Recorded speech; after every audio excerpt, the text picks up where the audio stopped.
there, I'm Esmeralda. I love spooky stories, especially on the radio.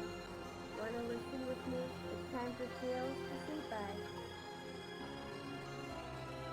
Close your eyes and drift away.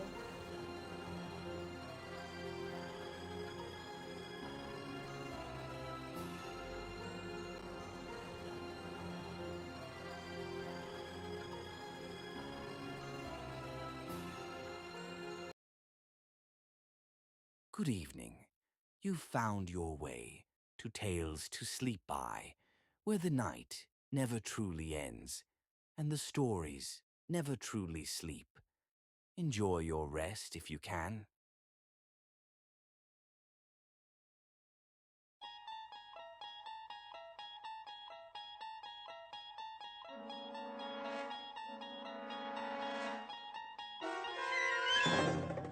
You unlock this door with the key of imagination. Beyond it is another dimension, a dimension of sound, a dimension of sight, a dimension of mind. You're moving into a land of both shadow and substance, of things and ideas. You've just crossed over into the Twilight Zone.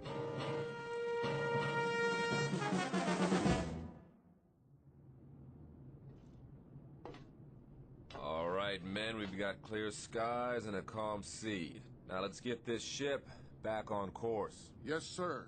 Mr. Smith, what is your present course and speed? Steaming on course 26 degrees true.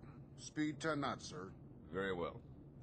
Come right to new course 270 and indicate turns for 15 knots. Aye, aye, sir. Helmsman, come right to new course 270. Aye, sir. Coming right to new course 270. All engines ahead standard. Indicate 126 turns for 15 knots. Aye, sir. Engine room. All engines ahead standard 126 turns for 15 knots. Engine room answers. All engines ahead standard 126 turns for 15 knots, sir. All secure, Captain. Glad to hear it, Ensign. Any damage? No, sir. We took in a lot of water in the storm, though. That was one heck of a swell back there. I'm aware of the storm, Mr. Marmer. I'm also aware of the swell. And what I'm also aware of is that that boat was not properly hoisted. A 13-year-old Sea Scout would have rigged it in a stored position. Right, sir. You can tell the chief boatswain's mate that I want to see him in my quarters, on the double. Aye, aye, sir. Chief Bosun's Mate Bell reporting as ordered, sir. At ease, Chief. That shouldn't be too difficult for you, should it? Sir? That state of being at ease. You're the champion of the fleet when it comes to being at ease, Bell. I don't understand, sir. The devil you don't. This couldn't be clearer to you if it came in diagrams. You are the chief bosun's mate on board this ship. You run the deck division, you handle the rigging in and out, you supervise the heavy equipment, and there are 8 or 10 other cardinal duties you are responsible for. Not the least of which, chief bosun's mate Bell, is the proper securing of the whale boat. Now, last night we had a bad swell, and that boat should have been rigged in. Instead, it was left swung out, and as a result, she's 80% damaged and filled up like a swimming pool. Question, Chief. Where were you? Begging the captain's pardon. Don't beg my pardon. Just tell me, in a brief explanatory way, why you couldn't handle the initiatives of a chief bosun's mate, and why the efficiency of this ship has had to suffer as a result. We had 9 hours notice of that storm, Bell. This ship should have been 100% prepared. It wasn't, and I want to know why. I did all I could, sir. I haven't been feeling up to par. Did you report to sick bay? No, sir. Speak up, Chief. No, sir, I didn't report to sick bay. Hey, look, Chief, I'm not in the business to pistol whip my crew. I want a tight ship, that's true, but I happen to care very much if any one of my sailors has a problem and can't function because of it. You've rated 4-0 all the way down the line for as long as you've served on this ship. And then suddenly, in the past 3 days, you stowed all your seamanship in a trunk someplace and came up with a bunch of dumbhead boners that I would expect from a 17-year-old boot. Bell, what is the problem? There is a problem, huh? No problems, sir. I'll watch it in the future. All right, Chief. We'll leave it that way, then. If you want to bend my ear at any time, you know where my cabin is. I'm available. Keep that in mind. Yes, sir. I will, sir.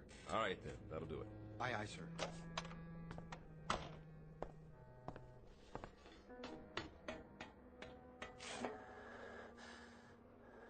Chief? Hey, Chief, are you all right? What? You okay, Chief? You looked a little woozy there. Yeah, I'm okay. What am I listening to? Sir, contact bearing 280, 1100 yards, echo quality sharp.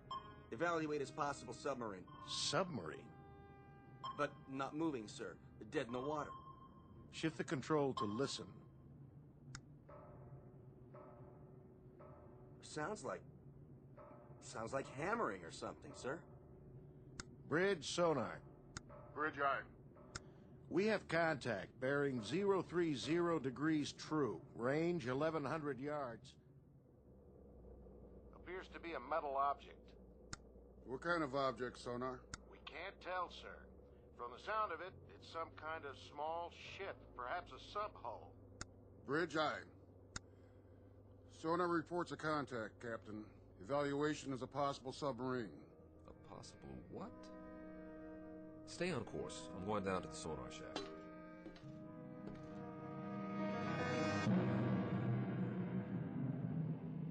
Incident 100 miles off the coast of Guadalcanal. Time 1963. A United States naval destroyer on what has been a most uneventful cruise, except for a few tense moments with a storm front. Nothing unusual.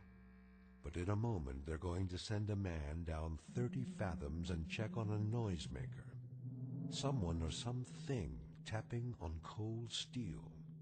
You may or may not have read the results in a naval report, because Captain Beecham and his crew have just set a course that will lead this ship and everyone on it deep into the Twilight Zone.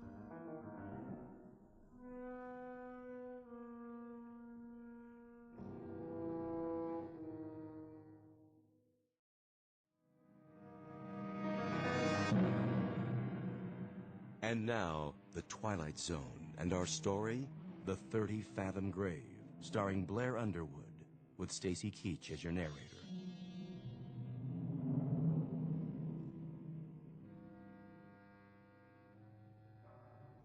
That's it, huh? That's the sound, sir. How long have you been in contact? About 3 minutes, sir. That's a funny one. Sounds like tapping on metal, doesn't it? That's what I think, sir. Bridge. Change course to 030 and reduce speed to 5 knots. Try to make contact by underwater telephone. I've already tried, sir. I get no response. Listen. It stopped now. Just like that? Sonar still has the contact, sir. I'll leave it on.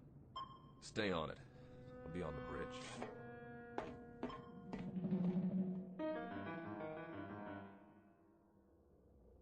Steady on course 030. All engines ahead, 1/3. 50 RPMs for 5 knots, sir. Maintain course and speed. Anything in sight? Nothing, sir. We're directly over the object. All right, all engines stop. All engines stop. Aye, sir. All engines stop. Engine room answers, sir. All engines stopped.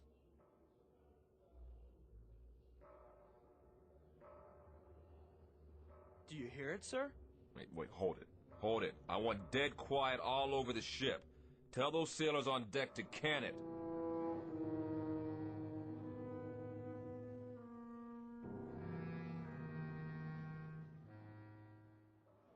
Ain't that a kick in the head? What do you suppose it is? Ghost, man. Ghosts. What do you think it is, Chief? I'm not sure. I've never heard nothing like that before. Stow it! Let's keep it quiet down there. They want us to be quiet so they can listen to it. What I want to know is, listen to what? Where are you going, Bell? I don't feel so good.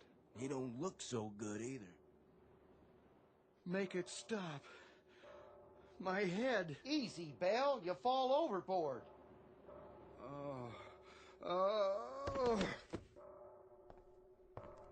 I said quiet out here. What's the problem? We got a man down, sir. What happened? Nothing. Looks like you fainted. We'll get him down to sickbay. Yes, sir.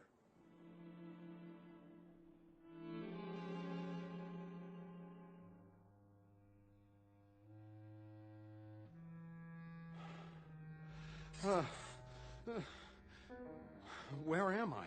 In the sick bay. You all right now, Bell? Yes, I'm okay, Doc. What?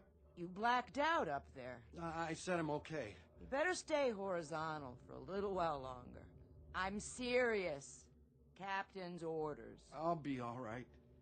I wouldn't doubt it, but right now you look like a Class A shipwreck. We still stopped? Still stopped. They're all curious as to what's making the noise. That noise. What's the trouble? It's just such an odd feeling. What kind of feeling? I can't describe it. Lie back down now. What's the needle for? Just relax, Chief. Get some sleep. This'll help.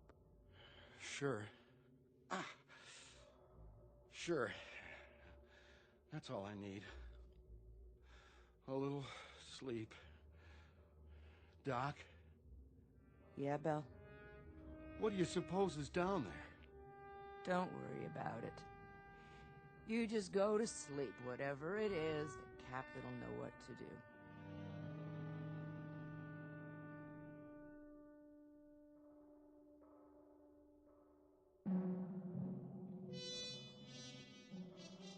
I want you to stay grafted to me, Lieutenant. Sir? Take notes on everything that happens from now on. I may turn in a report that'll stick me on a garbage tanker or even a naval hospital. I want 15 witnesses at my hearing who are on my side. Could be a sub, and we could be hearing it. It's only about 30 fathoms. Yeah, sure, it could be a sub, mister.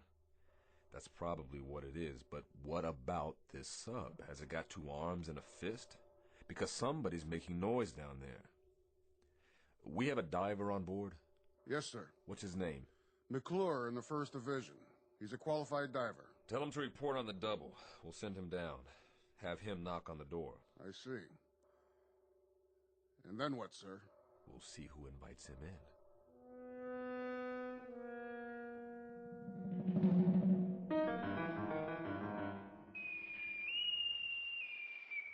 Bosun's mate McClure, report to the bridge on the double. Hey, that's me. Yep, that's who it is. What do you think they want? Maybe they want to make you an admiral.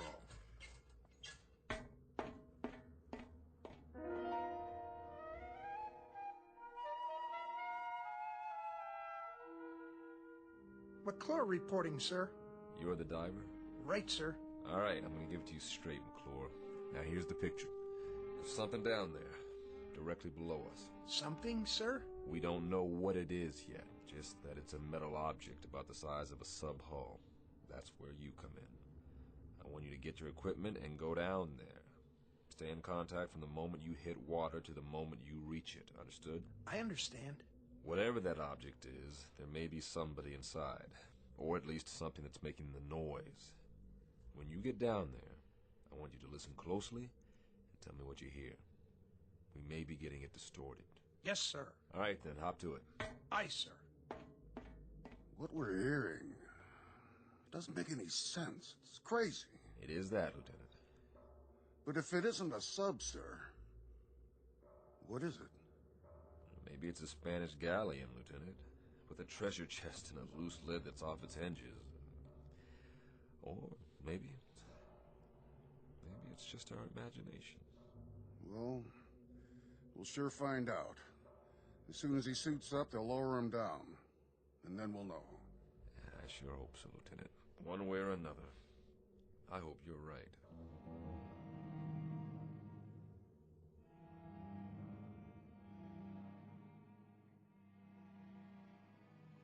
Okay, McClure, you got the suit secured? Yeah, give me the helmet. You sure you want to do this? Captain's orders. Me, I couldn't take it. Claustrophobia. Pretty cold, huh? Hey, you guys just make sure my air hose doesn't get a kink in it. That's top priority, McClure. Any snafu, you give a holler, and we'll pull you right up. Well, what if his radio cuts out? Tug on the rope and you're out of there. Okay, McClure? You got that right. Let's do it. Hand him the helmet, sailor.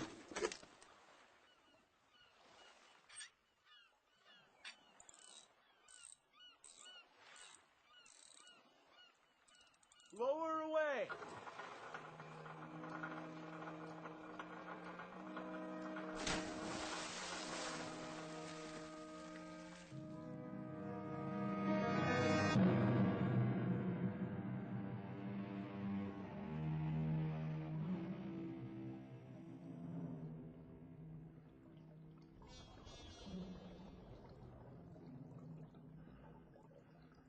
Bridge, can you hear me? Loud and clear. This is the captain. Keep talking. Yes, sir. What do you see, McClure? It's a sub, sir. No question about that. Have you reached her? I'm standing right alongside, sir. I don't hear anything, though. McClure? Her bow is buried about 15 feet into the bottom. I can't read any identification. It's covered.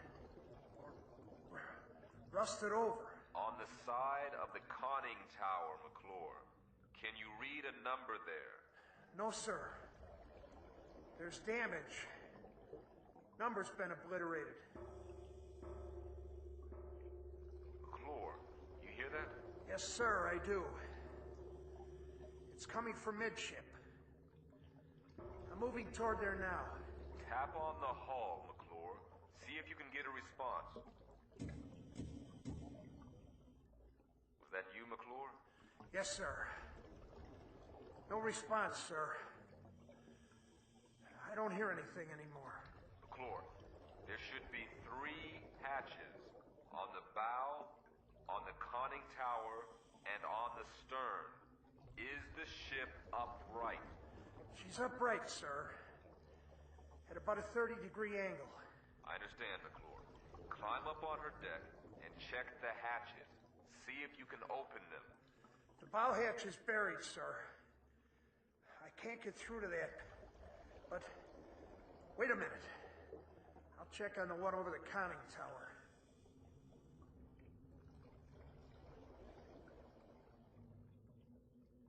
McClure, what's the condition? The conning tower hatch is all bent, sir. I can't move the wheel. The whole deck appears to have been strafed. Wait a minute. Hatch on the stern the same way, sir. I can't turn her. Whoever she is, sir, she must have caught it. Say again, McClure. She must have what? Caught it, sir. The whole deck is pockmarked with shell damage. Machine gun damage, too. Is that you, McClure? No, sir. It's coming from inside the hull. Answer it, McClure. Answer it right away. This is crazy. McClure, can you pinpoint the sound? Can you tell precisely where it's coming from?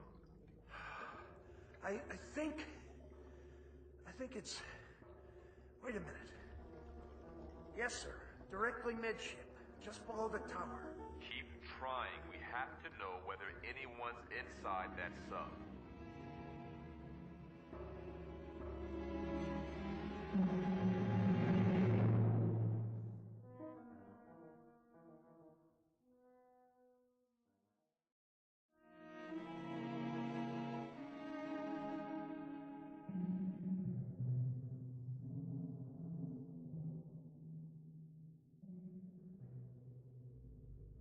No more contact, sir. Stay on it for as long as you can, McClure. Come up when you're ready. Aye, aye, sir. Get the comm, officer. I want to send a message. Action of 7th Fleet, info to SyncPack. Appraise them of the situation. Get on it. Yes, sir. Radio Bridge. Radio WWII. Captain wants a message. Action to COM 7th Fleet. Info Sink Pack Fleet. Have located sunken sub. Position latitude 09-30-00 south. Longitude 160-48-00 east. Request confirm location of all known sinkings this area. Will remain this area until further advised. Precedence, operational, immediate. Aye, sir. Any ideas, Captain? An even dozen, but every one of them nullifies the one ahead of it. If it's one of our subs, we should have gotten a report on it. And even if it's somebody else's, why haven't they gone out the torpedo tubes? That's what I was thinking, sir. Which brings us down to another common denominator. That sub has been hit by shell fire. So, whatever action took place must have happened within a period of hours, or else there wouldn't be anyone still alive. But there's been no action.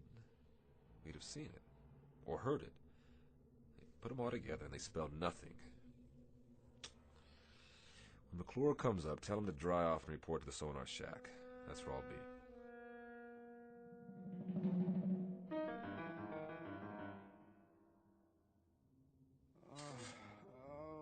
No.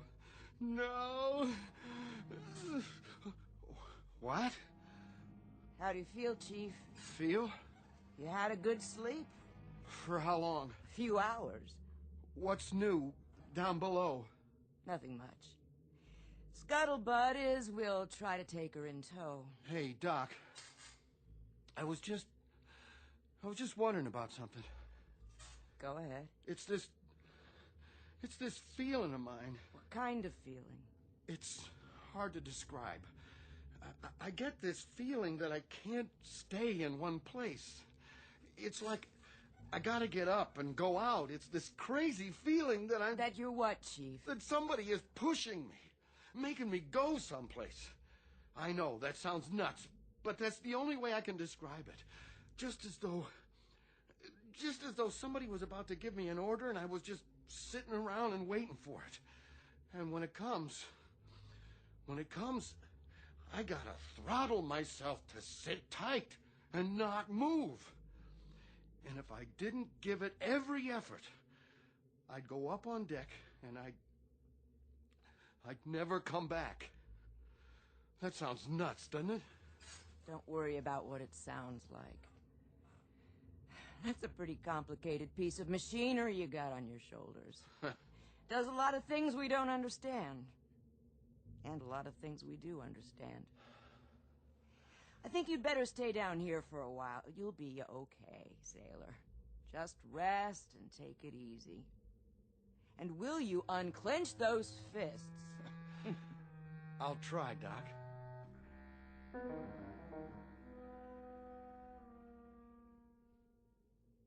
How you doing, McClure? Fine, sir. I could use some hot coffee. You can drink a gallon of it if you want. Just tell me, what did we find out?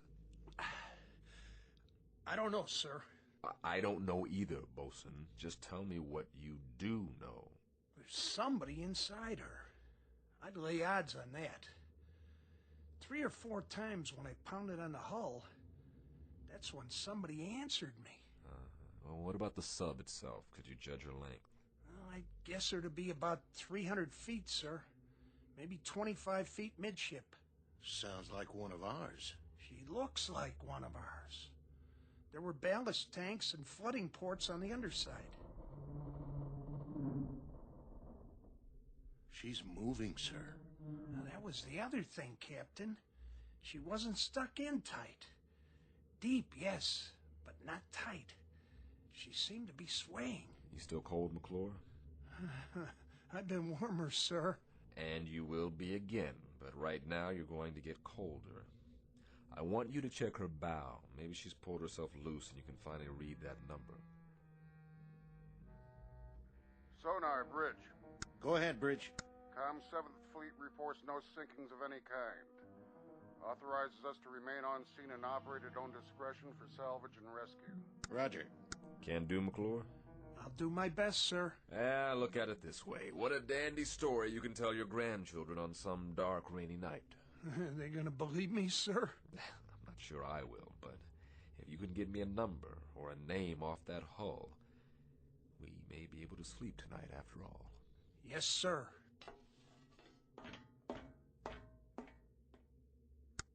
I've got a question for you, Mr. Smith. What's that, sir? If they're in there and alive and can't use the torpedo tubes, how do we get them out?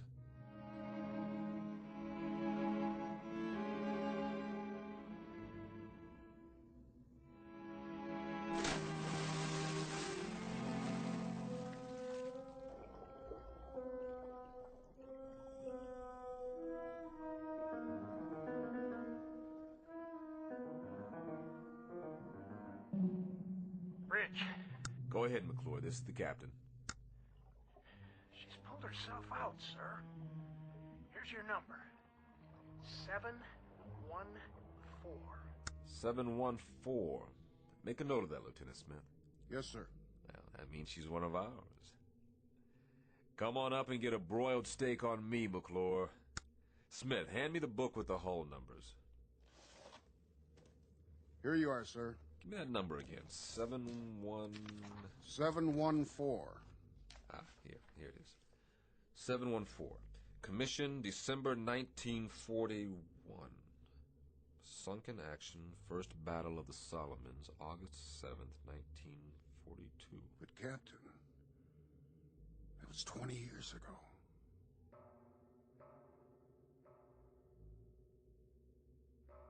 Then, Lieutenant, tell me something. Who is inside that sub?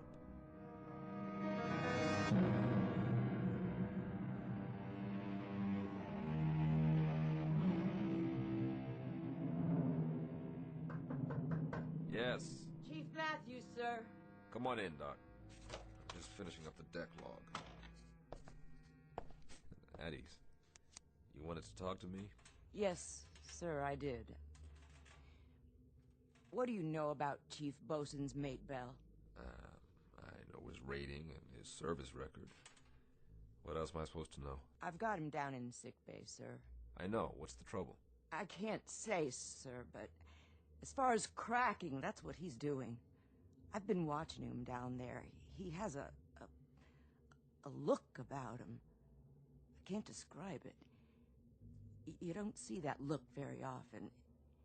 Usually it's an hour after a battle, when the eyes face out, but you know they're really looking in. That's the way Bell looks now. Like he's just been picked up off a raft full of dead men. That's the look. Well, just keep him down there. Let him rest. When we put back to port, I'll recommend hospitalization and some tests.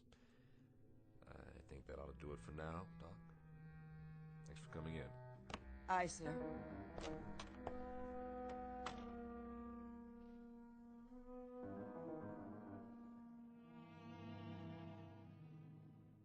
Coffee, sir? Thanks, Marmer. Quiet night. Too quiet. How long's it been now? About 3 hours. Is he sending McClure down again? Beats me.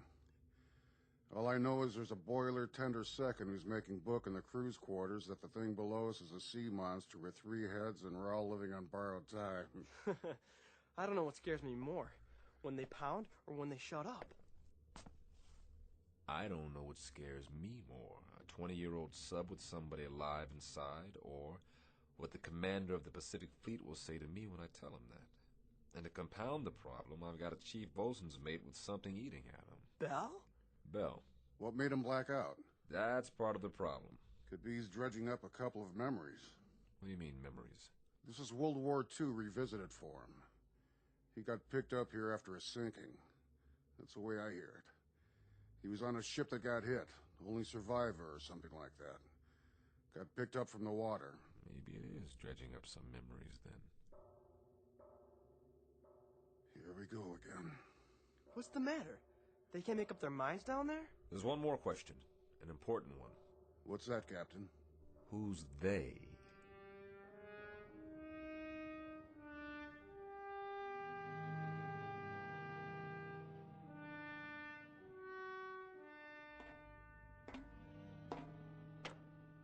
Hello, sir. Doc? How's it coming down there? Yeah, it's coming. How's your patient? Asleep, sir. I was just going to get some chow. Keep me posted. I'll be in my quarters. Aye, sir. No. No. No! What's the matter? Belle! What happened? I was looking in a mirror, and I saw faces. They were staring right at me. They were pointing at me. I know it sounds crazy, but they were there. It was as if I'd been pushed out of the mirror. Ordered out. That's why I had to break it, to make them stop.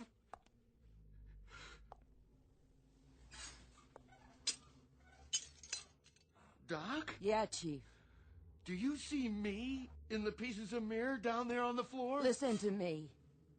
I see you right here in front of me. I see you just fine. Remember that. Nobody is ordering you anywhere. You're not going anyplace. We're gonna lick this, Belle. I mean it. We're gonna lick this. Oh.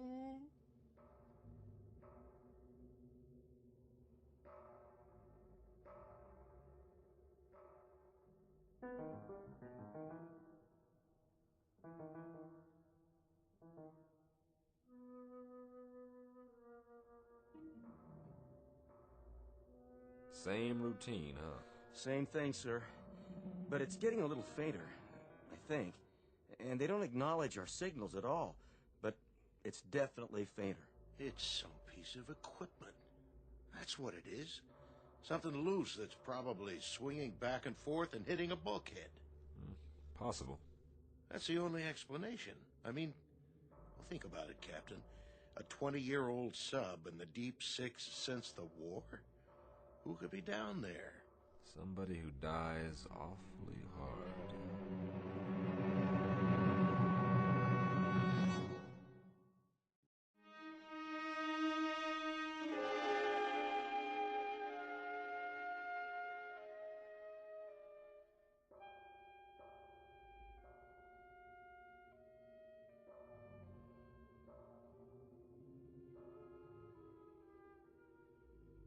Whoever it is, whatever it is, it's running out of steam. I wouldn't make book on this, but I've got a hunch that if we don't get inside there, and I mean quick, we're gonna miss the boat. So we go down, and like you said, we knock on the door, but we've done that before. No, we don't knock on the door this time. Now we kick the door open. Begging the captain's pardon. You break in that way, and it's a sure bet the pressure will kill whatever's alive down there. Right, so we do it the one other way we've got. I want you to send a message to ComSub Pack. Tell them we're going to need a submarine rescue ship out here. Give them position and depth, and tell them to report to the scene for rescue attempt. Emergency precedence. The airlock chamber? Well, that's all we've got left, and it's precious little. Get on it right away.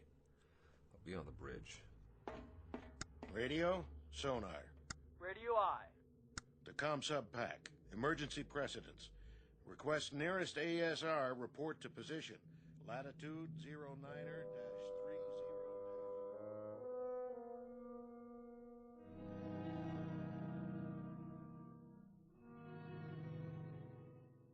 Doc? Yeah. You got a cigarette? Sure, Belle. I'll do it. Your hands are shaking. Thanks.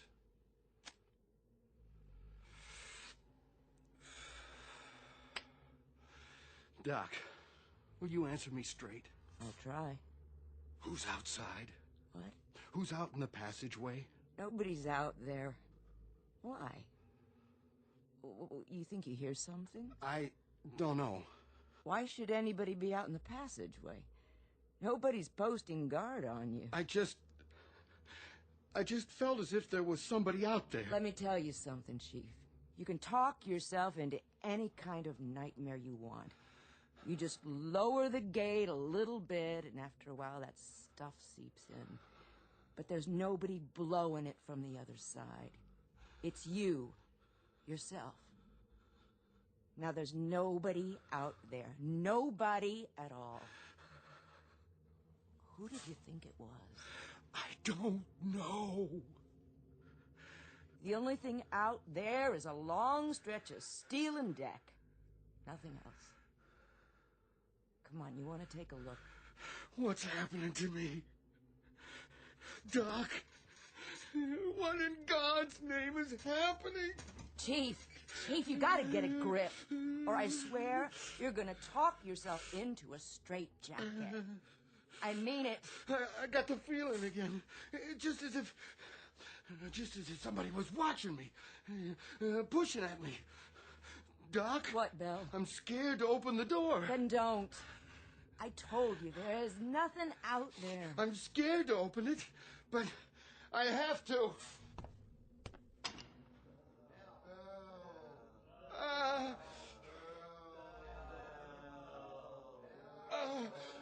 No!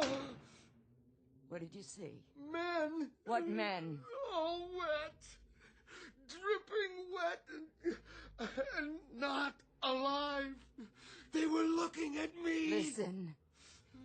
I didn't see a thing, Chief, and neither did you. Did you hear me? All you saw was what your scared brain told you to see. That's what it was. What you've talked yourself into. Now pull yourself together, sailor. But I tell you, I saw it. Then I'll prove it to you. No! See? Nothing, I told you. What the... Water on the floor. And... where did that come from? Piece of... seaweed.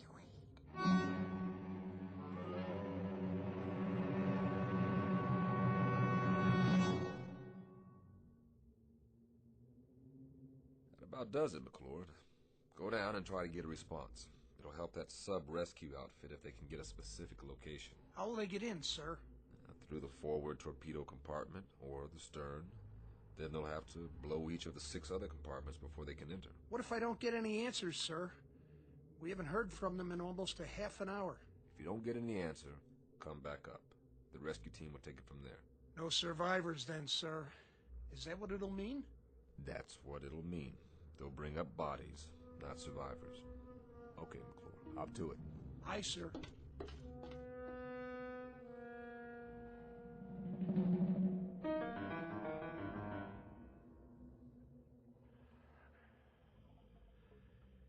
I've reached the sub, sir.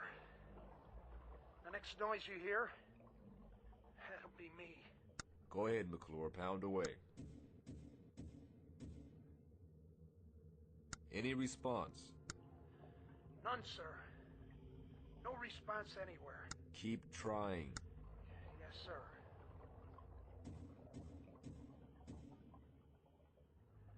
McClure? Captain, I found something here. Wait a minute. I can't make it out. What about the response? Did you hear anything? No, sir. Nothing. Give it a few more minutes. Yes, sir. No soap? No soap. It really frosts me. To get so close to those poor devils and then... The sub-rescue ship is due here at 0300. Keep an eye peeled. I'm going aft to meet McClure. Aye, sir.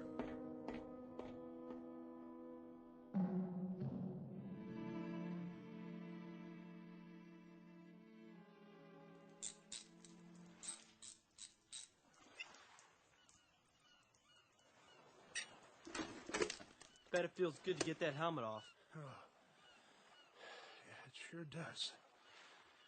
It's so dark down there now. Without the light, I couldn't see a blasted thing. Real spooky. But I found this. Yeah, thanks, McClure. Good job. Go get some chow. I'll need you one more time when the ASR team gets here. You're gonna have to go down as a pathfinder. Give them any help they need. but that won't be for a while. Excuse me, sir, but you better look at those tags. You gotta be kidding me. What's the matter, sir? Ensign, ask Doc if Chief Bell is well enough to report to my quarters, because I need an explanation for this one. Fast.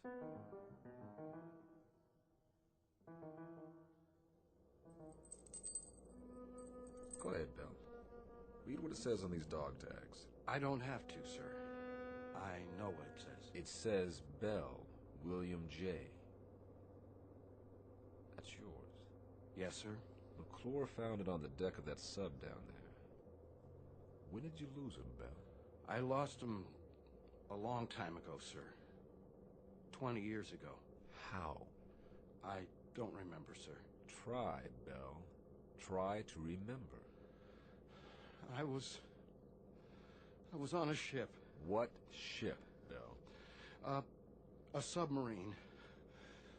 The one below us, sir. That was my boat. Who's making the noise down there, Bell? What's it all about? Do you know? We were on the surface. It was night. I was a signalman then. I was supposed to put the infrared filter over the signal lights. Otherwise, they would have seen us. They would have seen the light. They would have found us. I don't know what happened. I was scared, clumsy. I dropped the signal light. The filter fell off. They were waiting for us out there. Japanese destroyers. They saw our light. And it was my fault. They let us have it. They straddled us with the first salvo. The captain took the sub down, but it was too late. They unloaded depth charges. And that sub wasn't ever coming up again. What about you? I got flung over the side when the first salvo hit. And all that time I was in the water, I could... You could what? I could hear the voices of our guys down below me. They were screaming. I know what it is now. This crazy feeling I've had. What? What is it, Bell? I got out. One guy out of the whole crew. I got picked up later on by one of our destroyers. But I got out. Do you understand, Captain? I sank that sub. I was responsible, but I got out. Bell, I want you to listen to me. Those guys down in the sub. They know I'm up here. Bell, hear me out. I should be with them. I should be down in that sub. Bell. I should be dead. That noise, that pounding, those are the guys down there who are calling muster on me. They're calling muster on me. Will you hear me out? Will you listen to just a little logic now? A little reason? No one man sinks a sub, and one lousy circumstance doesn't decide a battle. And one case of sudden fear doesn't add up to a coward. You've been taking a dirty rap for 20 years. You've slept with it, you've hung it around your neck, you've let it get deep inside you and tear you to pieces. But let me tell you something, Bell. It's a bum rap. It's a miserable, dead-weight guilt that you've blown up way out of proportion to the facts. And do you know what the facts are, Bell? The sub was dead in the water and surrounded by enemy craft. That crew was doomed. You understand? A frightened sailor didn't sink a ship and destroy a crew. A war did. A set of circumstances did. Bell, you gotta believe me. All you should put in your sea bag is regret, not guilt. Do you understand, Bell? Not guilt. They're calling muster! Bell! Come back here! They're calling muster on me!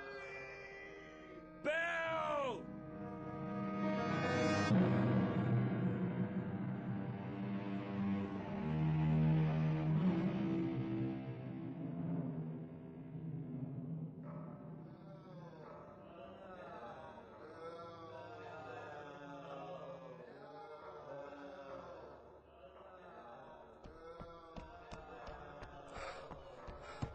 Bell, get away from the rail.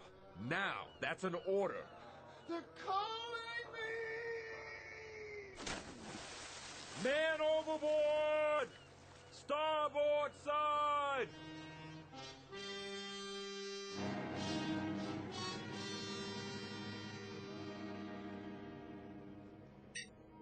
The rescue ship says you got inside. Yes, sir.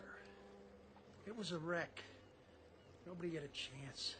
Nobody? Nobody, sir. The periscope shears had been cut in half.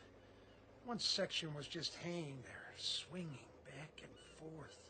Then that was the noise. That was the noise, wasn't it? I guess so, sir, but... But? There were 8 men down in that control room. 8 men.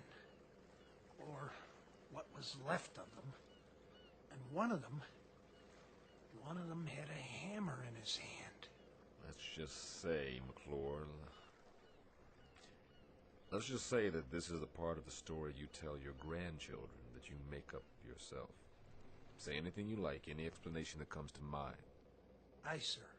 It's funny how long it takes some men to die, or to find any peace at all. Sometimes I think that's the worst thing about a war. Not just what it does to the bodies, what it does to the minds. So, rest in peace, Mr. Bell. I think it's your due now. At long last. Rest in peace.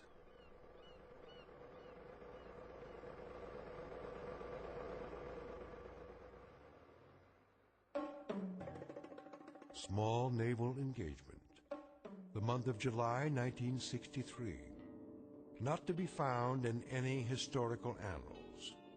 Look for this one filed under H for haunting in the Twilight Zone.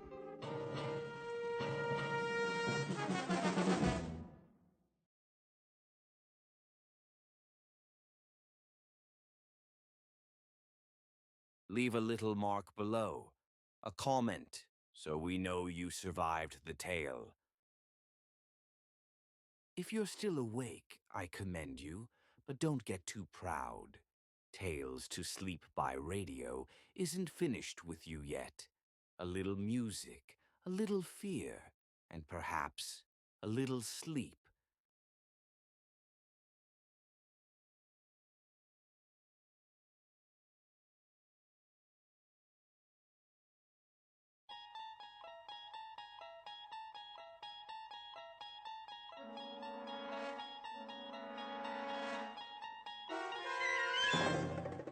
You're traveling through another dimension. A dimension not only of sight and sound, but of mind. A journey into a wondrous land whose boundaries are that of imagination. Your next stop, the Twilight Zone.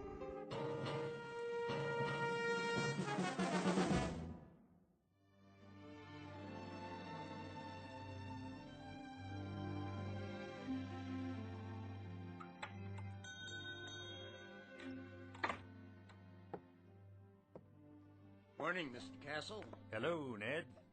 Any mail today? Got it right here. Where's my registered letter? Registered? Oh, I didn't see one. The one that says I won the Publisher's House sweepstakes. Oh, well, I'll keep an eye out for it. I entered that one myself. Instead, I get only bills. Yeah, the check's in the mail, Mr. Castle. Say, maybe tomorrow, huh? Maybe. See ya.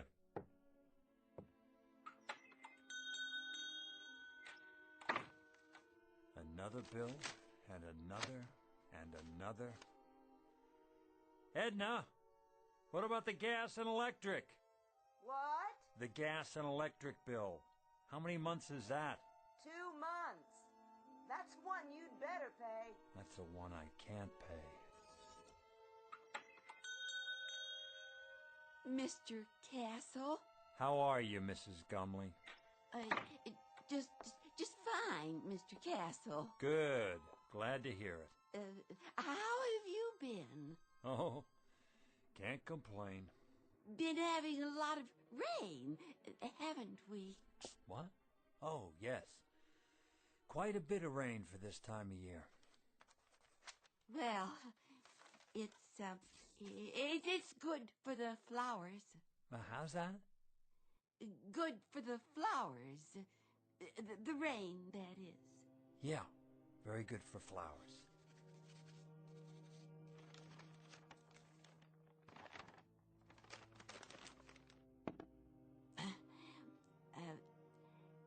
An heirloom today, Mr. Castle.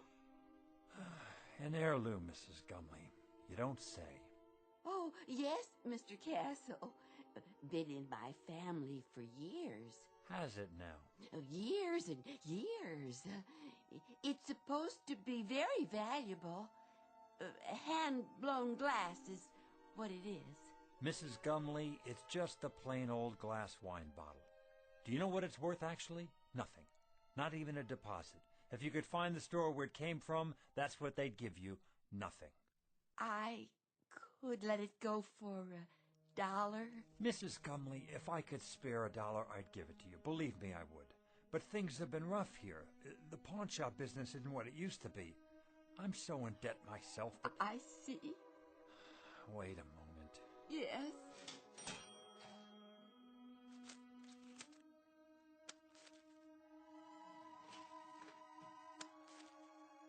$1 it is, then.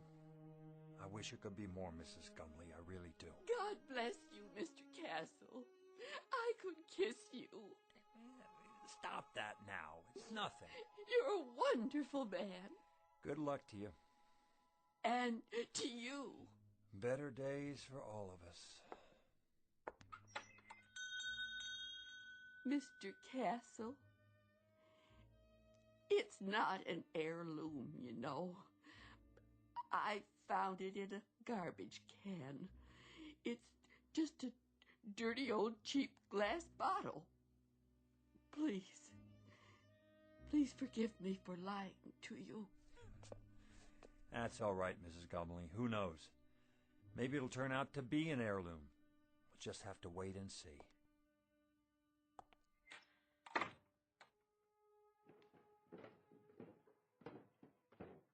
Who was that? No one. It sounded like Mrs. Gumley. Then I heard the cash register. What did you buy this time?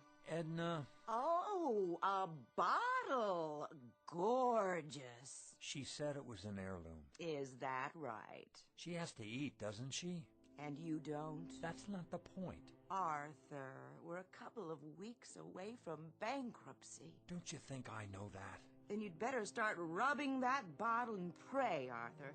Pray that a genie appears, because that's about the only hope we have left. Oh, Edna. Edna, please.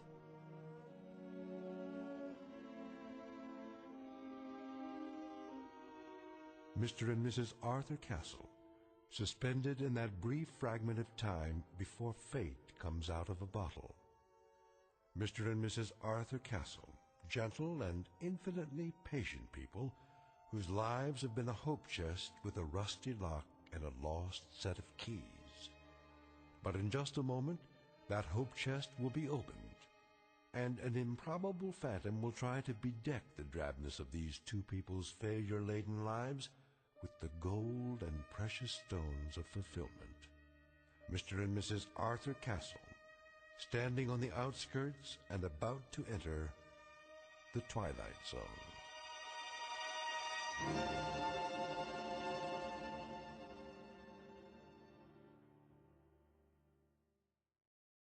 And now, The Twilight Zone, and our story, The Man in the Bottle, starring Ed Begley Jr., with Stacy Keach as your narrator.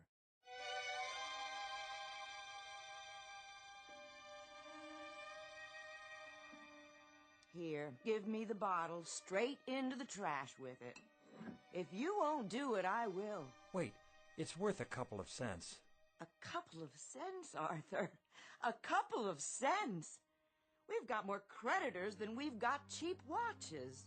You promised me no more handouts.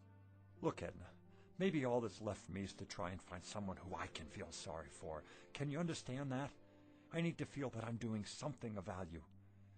Maybe a man can be a failure for only so long, and then it catches up with him. Arthur, you're not a failure. Of course I am. Look around you, Edna. In this clutter you see the legacy of 100 years. My grandfather owned the shop, and it finally broke his heart. Then my father, and it killed him too. The meanness of it, Edna. The shabbiness of it. The hand-to-mouth of it. This isn't just a hock shop where you buy the pitiful little residue of other people's failures. It's a shrine to failure. That's what it is. It's a mausoleum, a burial ground for people's hopes. Arthur, please don't talk like that. Edna, what happens to us anyway? What happens to us? Have you ever thought of that? We're not old people, and yet this place is making us old. There should be years ahead of us, years without having to make do, scrimping and counting and picking over checkbooks and budgets and final notices and old bills and... Careful, Arthur, you're knocking things over. I don't care about the bottle. I'm trying to explain... Arthur, what's all that smoke? I don't know, but it seems to be coming from inside Mrs. Gumley's bottle. How do you do? Where did you come from? From the bottle, of course. The bottle? It fell to the floor, the cork popped out, and here I am, at your service. I'm supposed to buy that. What do you take me for? Rather than go into any lengthy generic explanation of my existence, suffice it to say that I am here, and I am, in fact, a genie. In a business suit, with a derby hat and a walking stick. And you expect me to believe that you're a genie? That's quite correct. There's no such thing, except in fairy tales. On the contrary, I am living proof, in a manner of speaking. Arthur, who is this man? You'll have to do better than that, mister. I don't know what you're trying to pull here. Very well, I'll get right to the point. I can offer you 4 wishes with a guaranteed performance. 4 wishes? Aha! You got that wrong. It's supposed to be 3. In every book I ever read, it was 3 wishes. Better get your story straight. That's a myth, I'm afraid. Oh, they may have offered only 3 in the beginning. But for some time now, 4 has been the operant number. Some considerable time. It's proven to be the most effective option. Think about it. Too few, and a person may waste the opportunity of a lifetime, so to speak. Too many, and, well, the possibilities can get out of hand. Frivolous, in other words. The opportunities tend to cancel each other out, if you see my point. You've got your answers down, I'll give you that. I think I better sit. Well, Mr. Castle, Mrs. Castle, what do you have in mind? Arthur, I don't understand. What's happening here? Don't worry, Edna. The bottom line is he's a con man. He has to be. But I see him. Don't you? I don't know what I see. Could be some kind of hypnotist or something. Remember that guy on television? He made an elephant disappear. Child's play. Smoke and mirrors. You're telling me you're not a magician? Nothing of the sort. I grant 4 wishes to the owner and then go back inside the bottle for a century and a day. 100 years. Inside a bottle. Plus 1 day. A nice touch, don't you agree? Until a summons comes from the next owner. What if there isn't another owner? But, my dear fellow, there must be. Consider the span of a man's life. 70. Isn't that the tradition? So let's say nobody calls you, or it's the wrong day. Ah, you've hit the nail on the head. I've learned to cultivate patience beyond anything you can possibly imagine. All of which means you're extraordinarily lucky today, as am I, in a manner of speaking. Maybe he's from the lottery. We didn't play the lottery this week, Edna. Just as well. The odds are quite unrealistic. What I'm offering you transcends any lottery the world has ever known. They're strictly nickel and dime operations in comparison.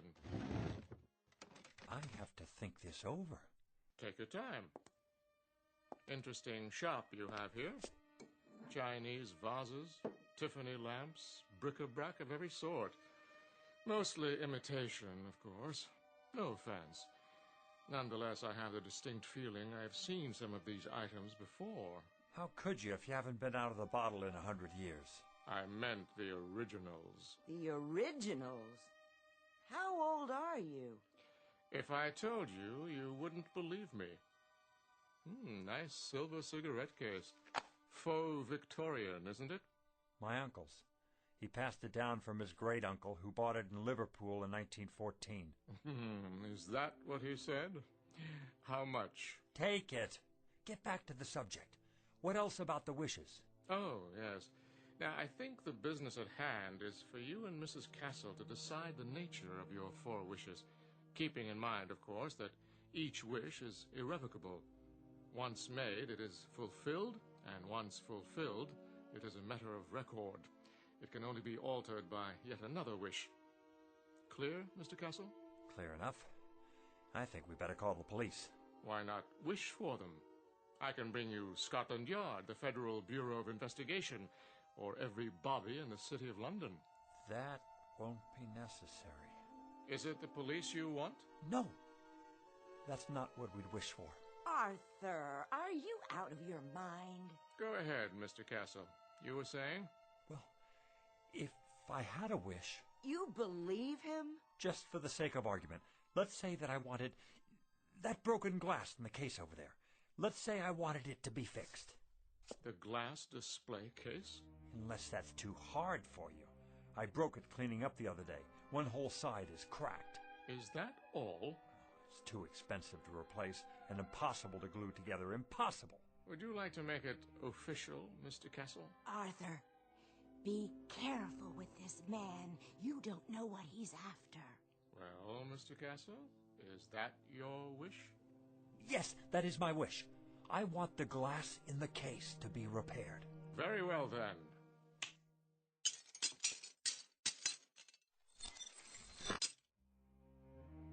Am I dreaming? It's a magic trick. It has to be. No. You're not dreaming, Edna.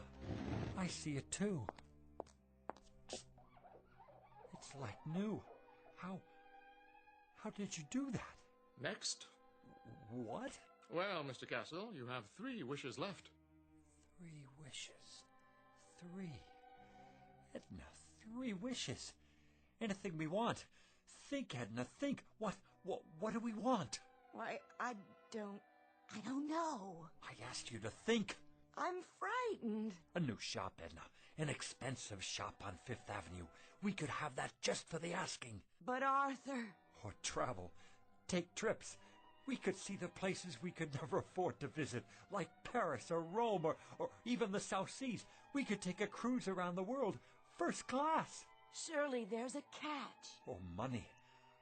$100,000. $200,000. $1 million. We wouldn't have to grub anymore. We wouldn't have to sit here and waste our lives away. Arthur, it isn't right. There's something unholy about it. Clothes, Edna. Expensive clothes. Jewels. A beautiful house. No more worries for the rest of our lives. Are you sure? Edna, we don't have to rot away here. We can have anything we want. Anything, Edna. Money. Money? The simplest of all requests, Mr. Castle. Simple? For you, maybe. How much would you like? In what denominations? Edna, how much do we want? I don't know. I just don't know. $1 million. That's what we want. $1 million. In what form? Gold? Silver? Of course, there are market fluctuations in precious metals, so there will naturally be an element of risk. Platinum shows the least movement. Diamonds are relatively stable at the moment. Forget it. Cash only. All negotiable U.S. currency. Very good. Denominations? No 50s or 100s. Make it $5 and $10 bills. Recent dates and no counterfeits. Where would you like it? Savings account or checking? Perhaps a numbered deposit in a Swiss bank.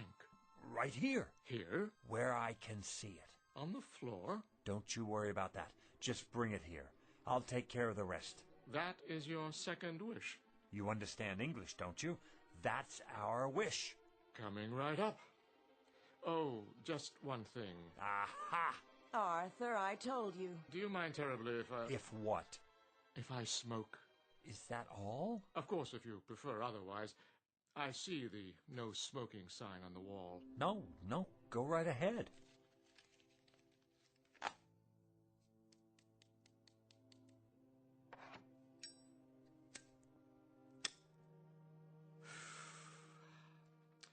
Very well. Now then, Mr. Castle, where were we? Ah, yes, I was about to say, ask and you shall receive. What's that? Where's it coming from? What is it? It's money. Look at it.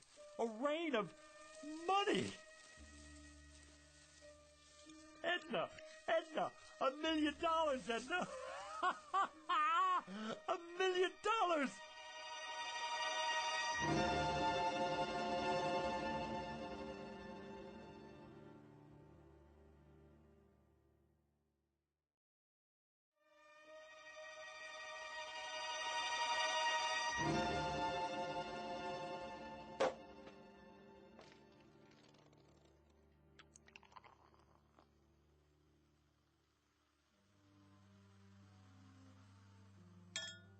There you are, Edna. Champagne. I think I've had more than enough. I suppose you're right. How can I work if I have a hangover? Well, you could take the day off. Edna, you're a genius. Why didn't I think of that? We both could. Close up the store and... And what? I wouldn't know what to do, would you? Well, let's see now. It's a beautiful day. We could take a walk together in the park. Oh, Arthur, I'd have to get dressed up, and I don't have any comfortable shoes. Or we could go to a restaurant. Any restaurant at all. But we've already had lunch. Then we could take in a film downtown, or a play, a musical. Do you know how many years it's been since we did that? And leave all this money out like this? I don't think that would be a good idea. So, we're prisoners here. We can't go anywhere, do anything, for fear that someone might steal it from under our noses. What good is it? Oh, Arthur, we can put it in the bank. That's tomorrow. The bank's closed now. Unless... What are you thinking? Call your brother on the telephone. Tell him to come over here. He needs money for his operation, remember? Oh, I like that idea. And while you're at it, call Avritton, the butcher, and Mrs. Tiola, and the checker at the market. And that nice girl at the bank. And the dry cleaner. And here, look in the book. All our old customers. The ones who can't afford to get their valuables out of hock. Call them all. Every one. What will I say? Tell them we need their help.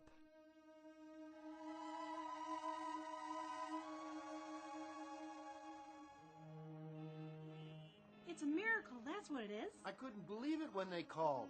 Where did they get it all? They're such wonderful people. And so generous, too. Hey now, what's going on here? Hello, Officer McLaurin. The line's halfway down the street. Yes, it certainly is. They're having a fire sale in there or what? It's that nice Mr. Castle and his wife. What about them? They're redeeming things. What things? All kinds of things, as long as you've got your pawn ticket. Even if you don't, they remember. They're redeeming us. That's what they're doing. It's the loveliest gesture I've ever seen.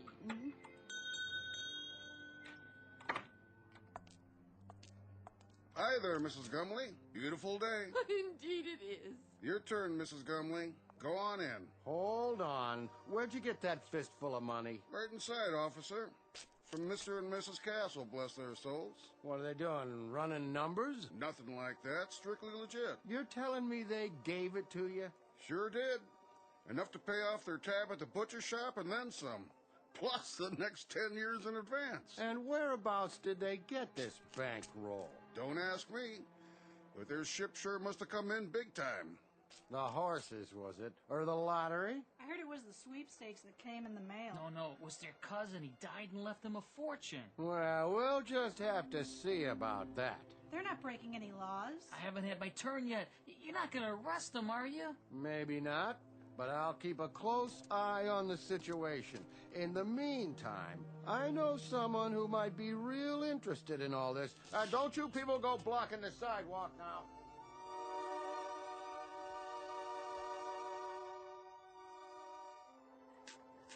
Here you go, young man. Pay off that mortgage now. I will. And then go have yourself a ball, you and your lovely wife. I don't get it. Why are you doing this? Do I need a reason? Every time I come in your gas station, you look under the hood.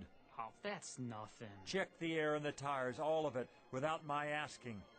I say that's worth something. It's worth a lot these days. Oh, thanks, Mr. Castle. Bye now. Who's next? Mrs. Gumley, how are you? Very well, thank you. Here, you take this now. I want you to have it. So much. Don't you worry about it, Mrs. Gumley. Anything you need, anything at all, you come to us. There's more where that came from. For you, plenty more. God bless you both. Here you are, Reverend. It's honest money. You can get the church painted. Oh, that would be so nice for the parishioners. I know how long you've been taking up collections. Yes, but I'm afraid it's never enough. Well, it is now. Consider it done. Well, thank you. I'll consider it a donation. But why are you giving me this money, Mrs. Castle? Why? Because you're so bright and cheery every time I'm in the market. Oh, Mrs. Castle, thank you. You put this in the bank now for when you get married. And for you, Mr. Jacks? And you too, Mrs. Tiola. You have a nice day now.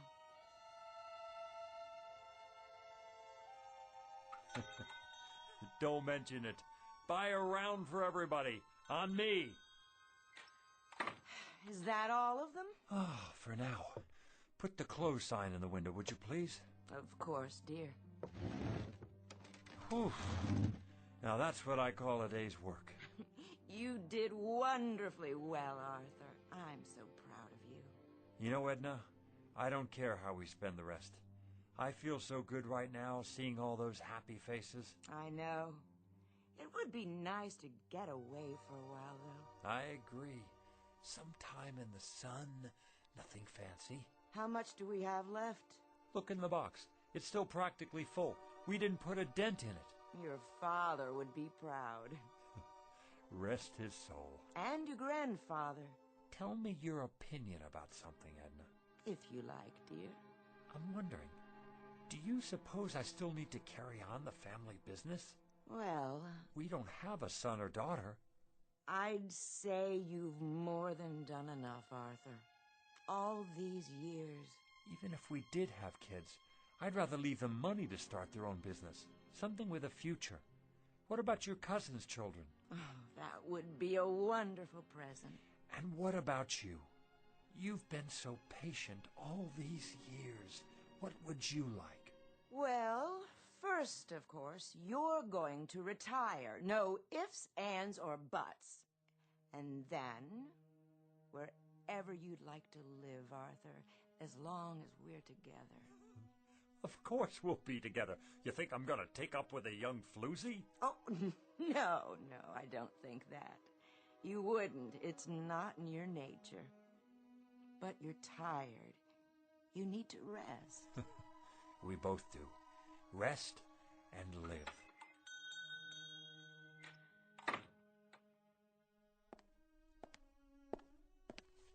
Yes. Good afternoon, Mr. Castle. Do I know you? Let me see. Harry Joy's son. I don't believe we've met before. Wait. Stu Wintner's nephew. That's it. Not quite. Are you from the life insurance company? Because if you are, we've got your payment right here. Just let me count it out for you. In cash. Is that all right? That's not necessary. Or we could write you a check just as soon as we make a deposit. And quite a deposit it will be by the looks of all this. I told you, Arthur, we should have put it away. Let me give you my card. Internal Revenue Service. That's correct. There's a matter of an income tax, Mr. Castle. You just send us the bill and we'll pay it. But send the bill in a hurry, would you please? My wife and I will be taking off for Europe very shortly. Oh, could we? Consider it done. Where would you like to go first? The Eiffel Tower, an African safari, waltzing in Vienna, perhaps? Dancing. We haven't been dancing since I don't remember. Oh, that's about to change. Madame, may I have this dance? You may, sir. My, you're looking handsome. And you're beautiful, my dear.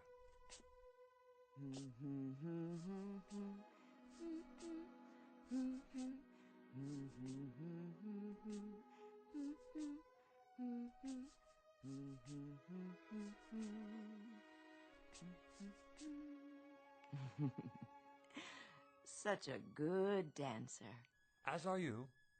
May I have another dance? My entire dance card, if you like. Dependents? Just a few details for the record. Ask away. We have nothing to hide. How many dependents can you claim? The whole neighborhood. They don't count.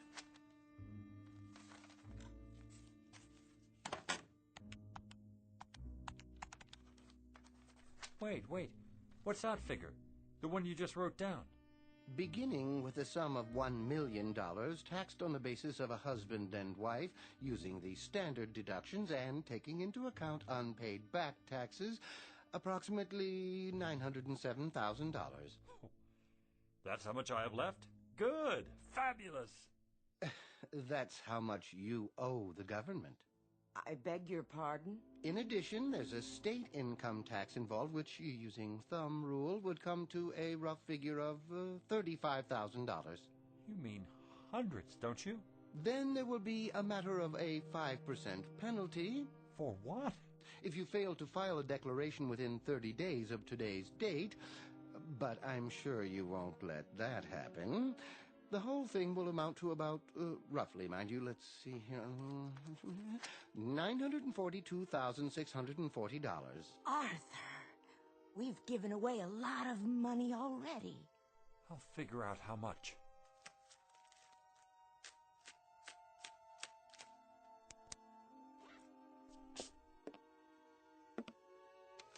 Fill out this form and send it to us with your check. It should be self-explanatory. If you want to use the installment plan, we'll send you a statement after your records have been analyzed. Mr. Castle? Yeah. Send us the bill. We'll be seeing you. Good evening to you, Mrs. Castle.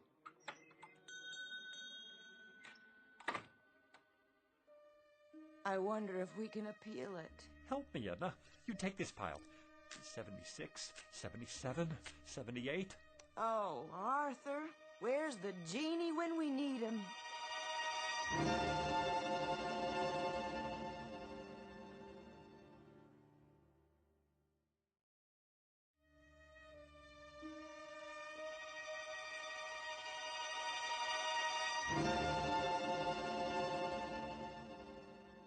Well, how much is there? $910,535, $910,540. We gave away almost $60,000. And this goes to taxes, leaving us with this. One $5 bill. That's our entire profit, Edna. $5 whole. That was quite a wish, Arthur. Quite a wish. And we haven't even paid the bills yet.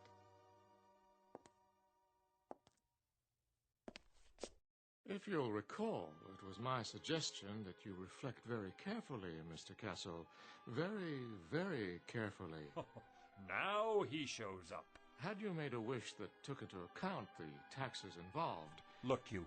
Plenty of sweet talk and promises and the whole thing. And all the time you're nothing but a con artist, after all.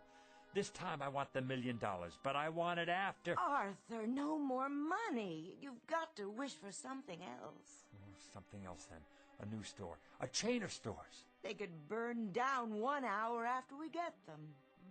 Success? Be careful, Mr. Castle. Success is a pretty broad term. He's right. You can't wish for success. I've got it. How about 10 more wishes? Or 20, or... Very clever, Mrs. Castle, wishing for more wishes. But I'm afraid that isn't permitted. Frankly, I'd be afraid to have you try it for fear of the consequences. What consequences? Why do you have to keep losing your temper? Why can't you think about this thing carefully and then come up with Well, you're no help to me, that's for sure. Here we stand in the middle of this crummy little pawn shop with the whole world out in front of us and anything to wish for that we want. Anything. And you just stay on my back and... Stop it! This doesn't sound like you. Not like the man I married. Not at all. Edna, what's happening to us? What's really going on here? Oddly enough, this is the normal pattern that seems to be generally followed. Great excitement, great emotionalism, and strangely enough, hard to believe though it may be, only a modicum of happiness. Well, you've got cheap customers here. Our price is no longer so high. We're people who haven't had much happiness. People who've carried a crummy hawk shop on their backs all their lives. What, Edna? Tell me, what do we wish for? I don't know, Arthur. I just don't know. What about it? What can I wish for now? What can come to me without tricks? Without tricks? I question the semantics here, Mr. Castle. There are no tricks involved. There are simply normal and understandable outgrowths and conditions that go with any windfall. No matter what you wish for, you must be prepared for the consequences. What sort of consequences? Nothing more than cause and effect. Consider, for example, what happens when you throw a stone into a lake. The stone sends out ripples in the water. After a while, these ripples reach the shore. The bigger the stone, the bigger the ripples. And if the stone is large enough, you'll get a wave of water, even a tidal wave that could sweep you off your feet. It all depends on how much you disturb the way things were to begin with. Now do you see what I mean about consequences? That I need something without consequences. I'm not sure that's entirely possible. Something dead sure, at least. Something anchored, something airtight. I must agree, that would be the ticket. Is there such a thing? Sit down now. You'll give yourself a heart attack. Edna, I think I've got it. I think I know what it is. What, Arthur? Power, Edna. Power. Prerogatives. To be in charge of something. To be a boss. To be a leader. With respect and the freedom to live as one likes. We could wish for that. Possible. Very possible. President of a corporation? That sort of thing? We could be sued, go bankrupt. Warden of a prison. That's idiotic. Mayor of a city. We could get voted out of office, and then what? Wait a minute. I know what.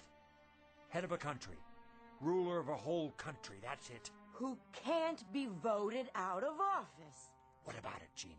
I want to be the head of a country who can't be voted out of office. Is that your wish? Do you want to be more specific than that? Hold on. Let me give it to you this way. I want to be the head of a foreign country who can't be voted out of office. But it must be a major country, well known, not some poverty-stricken third world place, and not in ancient times either, in modern history. How do you define modern? Within my lifetime, and developed. A fully industrialized country with millions of educated people where I'm very popular and can't be voted out of office. No problem. You sure? Of course I'm sure. I mean, what about the consequences? Consequences, Mr. Castle? I've already told you. You run the risk of consequences no matter what you wish for. Like the ripples in a stream. There's no predicting, at least not with absolute certainty, where they'll lead. All right, then. Go ahead, Arthur. Wish for that. The thing you said. I want to be the head of a foreign country, just as I've described it. Now it's your turn, Jeannie. Take over. As you wish, Mr. Castle. As you wish.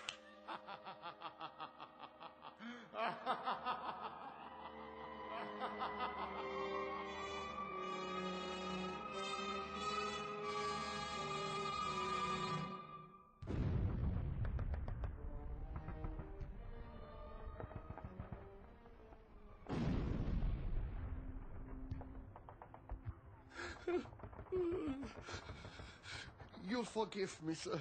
Yes? I have not slept in 3 nights now, but the situation is as I described. The first Ukrainian army has cut us off from the south. There's no sign of Vink's reserve army. There is no reserve army. We are simply doomed. There is no hope for us. From now on, it is just a mass suicide. Did you hear what I said?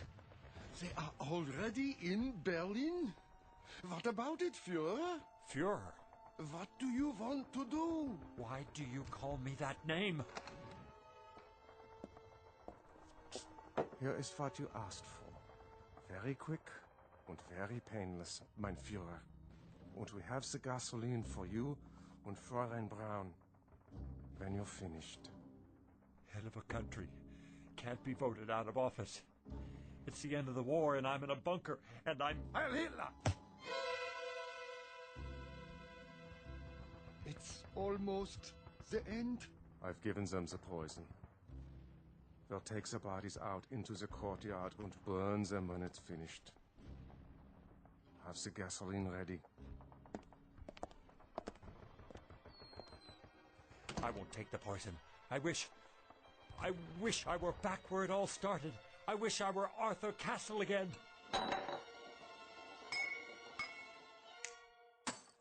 Oh, Arthur, you've broken it. What?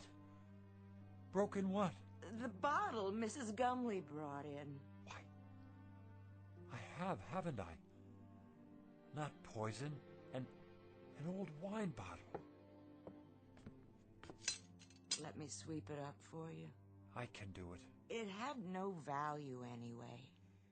No value at all. I'm here. My final wish. I'm really here now. Where is he? Where is who? You know who I mean. The...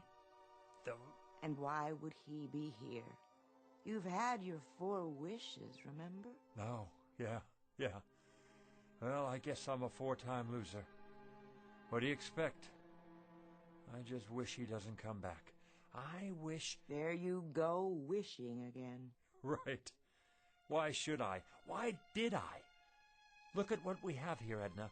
We have a business that's been in my family for 3 generations. And each other. We have each other. I'm going to stop wishing for a while. You know, Edna, I can't afford a brand new life. Neither can I.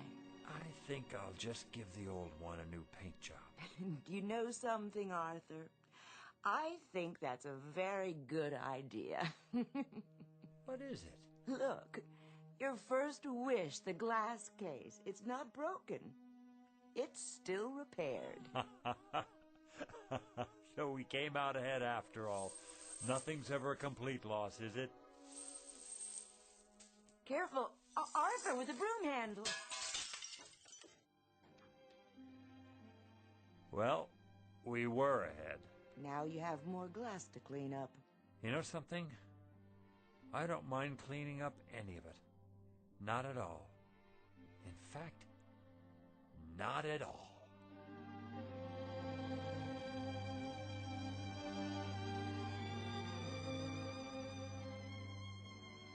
A poet named Lowell said it, something to the effect that granting our wish is one of fate's saddest jokes. Lesson to be learned out of a few fragments of broken glass in a trash can.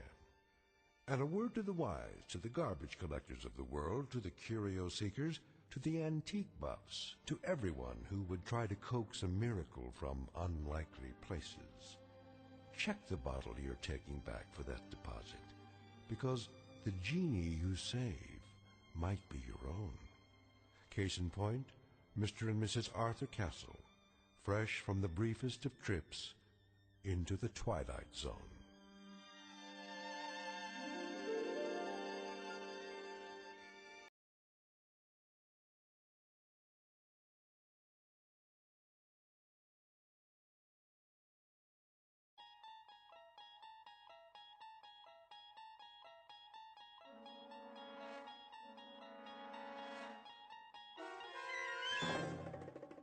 Your traveling through another dimension. A dimension not only of sight and sound, but of mind. A journey into a wondrous land whose boundaries are that of imagination. That's the signpost up ahead. Your next stop, the Twilight Zone.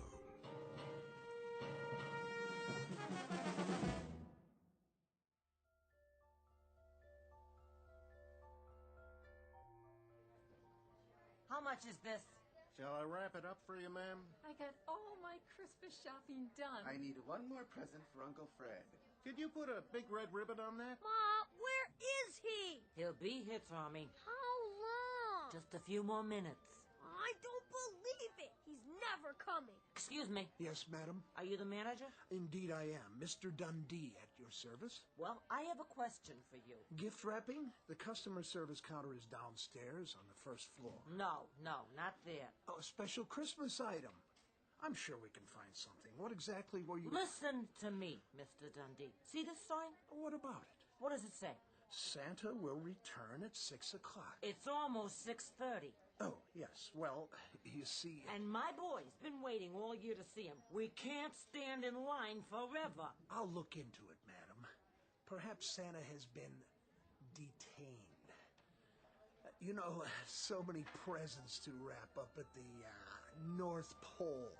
I'm sure the boy understands. You don't know my boy. Listen up, Dundee. If the guy in the red suit doesn't show in 5 minutes, we're going to another department store. Oh, really? That won't be necessary. I want to talk to Santa. How now, son? Where is he?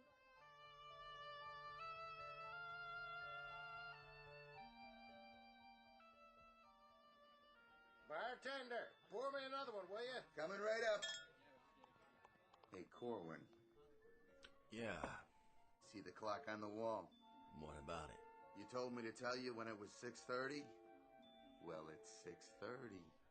That's exactly what it is. 6:30 on the dot. So what happens now? You turn into a reindeer? Would that was so. One more, my good man. That's 5 drinks. No, 6. And a sandwich. You owe me, Santa. Relax. I've got your money right here. Say, will you look at that? Where? Those two at the window. Little boy and little girl. Sad faces, don't you think? Yeah, they peek in here, they see Santa getting plastered. Real nice. Go on, shoo!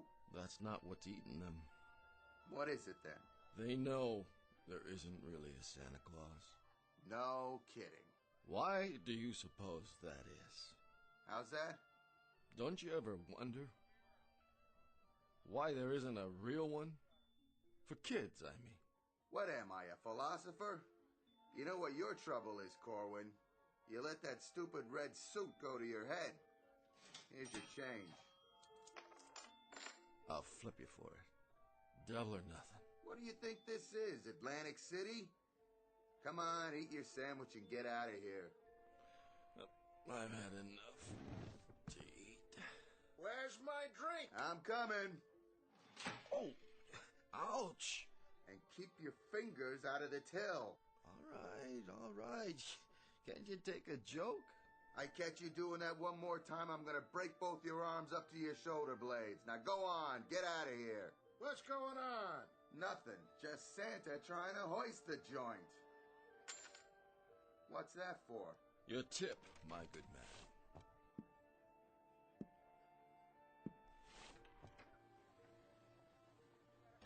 Take it easy now. Ooh, snow's pretty slippery. Oh! I'd better sit down for a minute. Mr. Santa? Huh? I want a baby carriage, and a dolly, and a playhouse, and a job for my daddy. What? And I want a gun and a set of play soldiers and a big turkey for Christmas dinner. You don't think... Oh, you poor kids. Don't you get it? I can't help you. I can't even... That's okay. We can wait. We always wait for Santa Claus.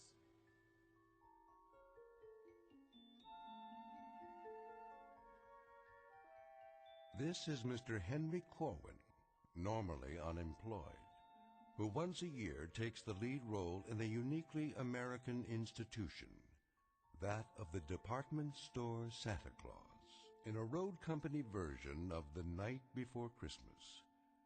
But in just a moment, Mr. Henry Corwin, ersatz Santa Claus, will enter a strange kind of North Pole, which is one part the wondrous spirit of Christmas and one part the magic that can only be found in the Twilight Zone.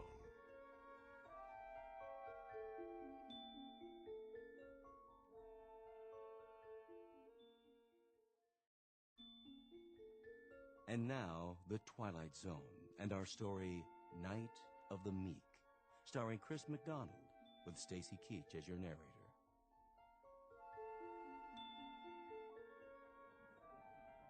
Where is he? This is so inconsiderate. Here he comes, finally. Will you look at that? Why, he can hardly stand up. Oh, it's disgraceful. There you are. Hello, boys and girls. Ho, ho, ho. Corwin, you're an hour late. I am?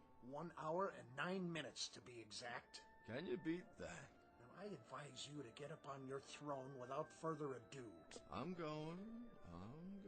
And refrain from disillusioning these children any further. All right. I'm going. By showing them that not only isn't there a Santa Claus, but the one in this store happens to be a wino who'd be more at home playing Rudolph the Red-Nosed Reindeer. I take your point, Mr. Dundee. Stand aside. Saint Nick is back on the job. Go ahead, climb up on his lap. He won't hurt you, will you, Santa? You won't hurt my little boy. Go on, you tell him. What's your name, lad? Percival. You're putting me on. Percival Smithers. The third. My dad's name is Percival Smithers. My grandfather's name was Percival Smithers. Oh, I get it. Well, I guess that's not your fault. So, what would you like for Christmas, young Percival? A new front name. That's a good one. A real good one. I gotta remember it. Hey, Ma. Yes, dear. I smell something funny. You do? Yeah. And I know what it is, too. The same as Dad. Santa Claus is loaded. Leave my boy alone. Lady, I never laid a glove on the kid. Oh, you've got some nerve drinking on the job. Madam, I am mortally ashamed. Oh, you should be. Come along, Percival. I hope this won't scar you for life. Is there some trouble here? Trouble? No, there's no trouble, except that this is the last time I trade in this store. It seems you hire your Santa Clauses out of a gutter. Hey, who are you referring to? Drunken sot. Come on, Percival. Some Santa Claus. You don't even look like him. Mr. Dundee, that lady's got a problem. All right, everyone back to work. Back to your positions. And you, as for you, Mr. Kris Kringle of the lower depths, since we are only a few hours from closing, it is my distinct pleasure to inform you that there is no further need for your questionable services. You've had it. Now get out of here. It'll be my pleasure. Pick up your pay downstairs. Oh, and one more piece of advice. I'm all ears. Get that moth-eaten red suit back to where you rented it before you really tie one on and destroy it for good and all, you drunk. Thank you ever so much, Mr. Dundee. As to my drinking, it is indefensible. You have my abject apologies. Don't waste your breath. That just doesn't cut it with me anymore. But I have feelings, you know? Plain old human feelings, same as anybody. And I find of late that I have very little choice in the matter of how I express my emotions. I can either drink, or I can weep. And drinking is so much more subtle. Will you please leave? But as to my alleged insubordination, I assure you I was not rude to that woman. Someone should remind her that Christmas isn't just barging up and down department store aisles and pushing people out of the way. Or when I'm warning you. Someone should tell her that Christmas is something quite different from that.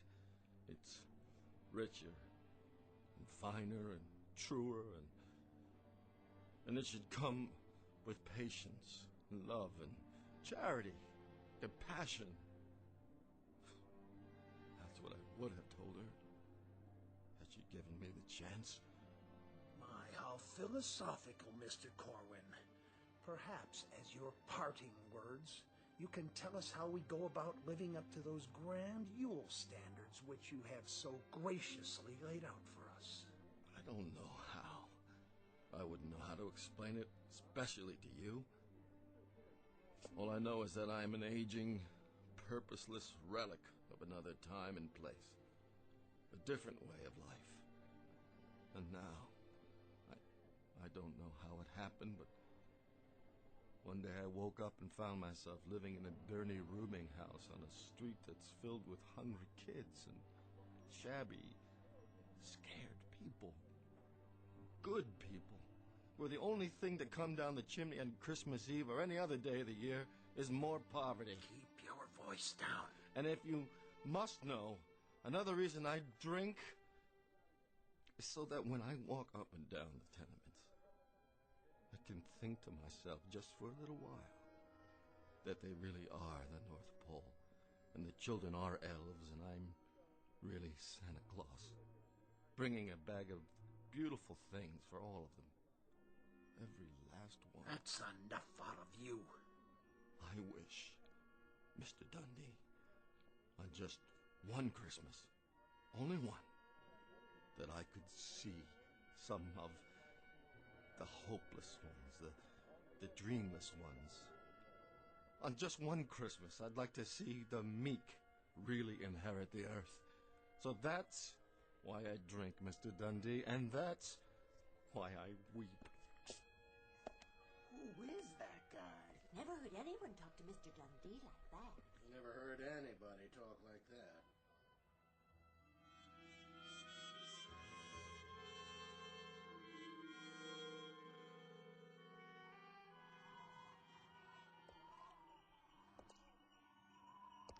What in the heck is that?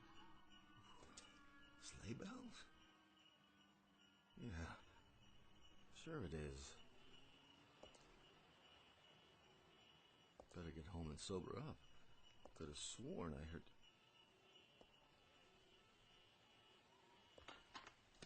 Who's there? In the alley.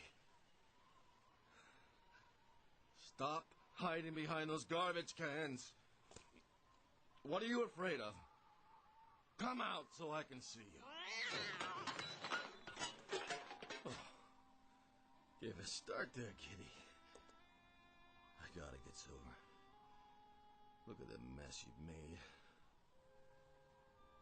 All right, I'll clean it up. Put the cans back in the bag. Lift it up. Put it back where it belongs. Wait a minute. What's in this bag, anyway?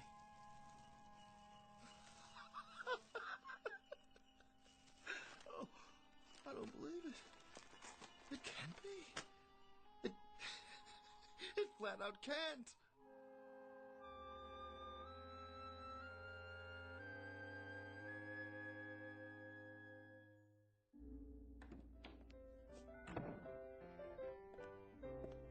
Excuse me, sister. Is this the Delancey Street Mission House? It is. Could I get something to eat, sister? You take a seat with the others.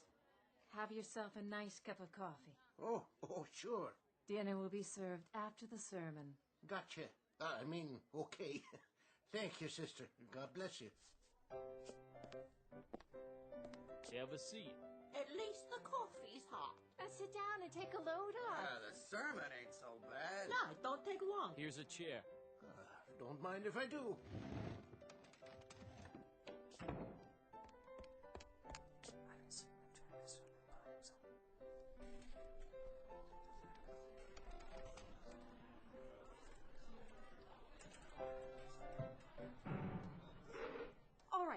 this all about? You, the noise, the commotion, you. What is the idea of barging in and disrupting our Christmas Eve? Begging your pardon, Sister Florence. I ain't touched a drop since last Thursday, and that's the gospel truth. But I swear to you right now... You mustn't swear. On account I seen him with my own eyes. He's coming. Who? Him. Him. Santa Claus is coming to town. Oh, I thank you for the thought. He's coming up the street heading this way, and he's giving everybody their heart's desire. Oh, yeah, sure. Santa Claus? Are you kidding me? Pour yourself a cup of coffee. Black. Merry Christmas! I told you, sister, it's him. Now, what'll be your pleasure this year, gentlemen? How about you? Me? Yes, sirree. Well, I'd sort of like to have a new pipe. Ha ha! Let me take a look at my bag. Here you go. A new meerschaum. How's that? Oh, thank you. Thank you kindly. How about you? A woolen sweater? A woolen sweater you shall have. Size? Who cares? Here you go. Next. Some new shoes? How about some pipe tobacco? A carton of cigarettes? Another sweater, maybe? Slippers. A smoking jacket. Where did you get all these gifts? Sister Florence, don't ask me to explain because I can't. I'm as much in the dark as anybody else. All I know is that I've got a bag here that gives everybody just what they want for Christmas. As long as it's putting out. Let's see here. What do you need? How about a new dress, sister? All wrapped up with a pretty ribbon for it. Well, we'll see about that. Don't you want your present? Let's open it for her. Well, looky, an evening gown. And it's strapless. There he is. There he is. That's the man. What's your name? Henry Corwin, officer. At least it was Henry Corwin. Maybe now it's Mr. S. Claus or Kris Kringle. I don't know anymore.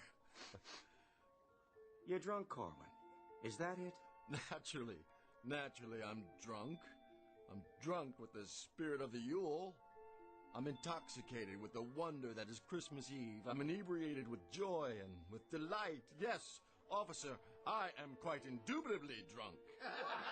All right, hold on there. I'm going to get to the bottom of this. You can begin by handing over that bag of yours, right now. Wait a minute.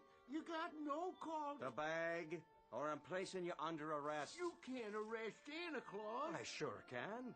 And I can arrest every one of you. So let's have that bag, or we're all going down to the station house.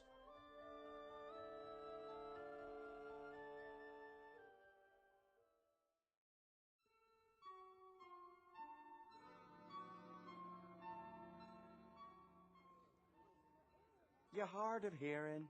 I'm sure we can settle this. Yes, we can, Corwin. And in a hurry.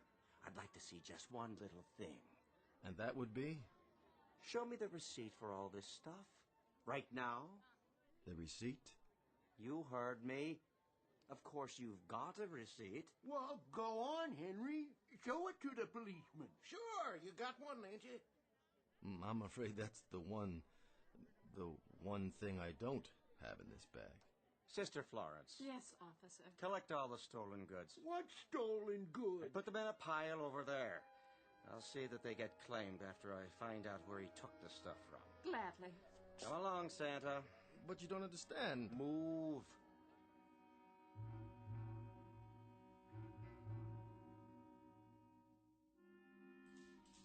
I want to report a missing person. Yes, ma'am. Fill out a report. Do I get a phone call? After you see the judge, now sit down.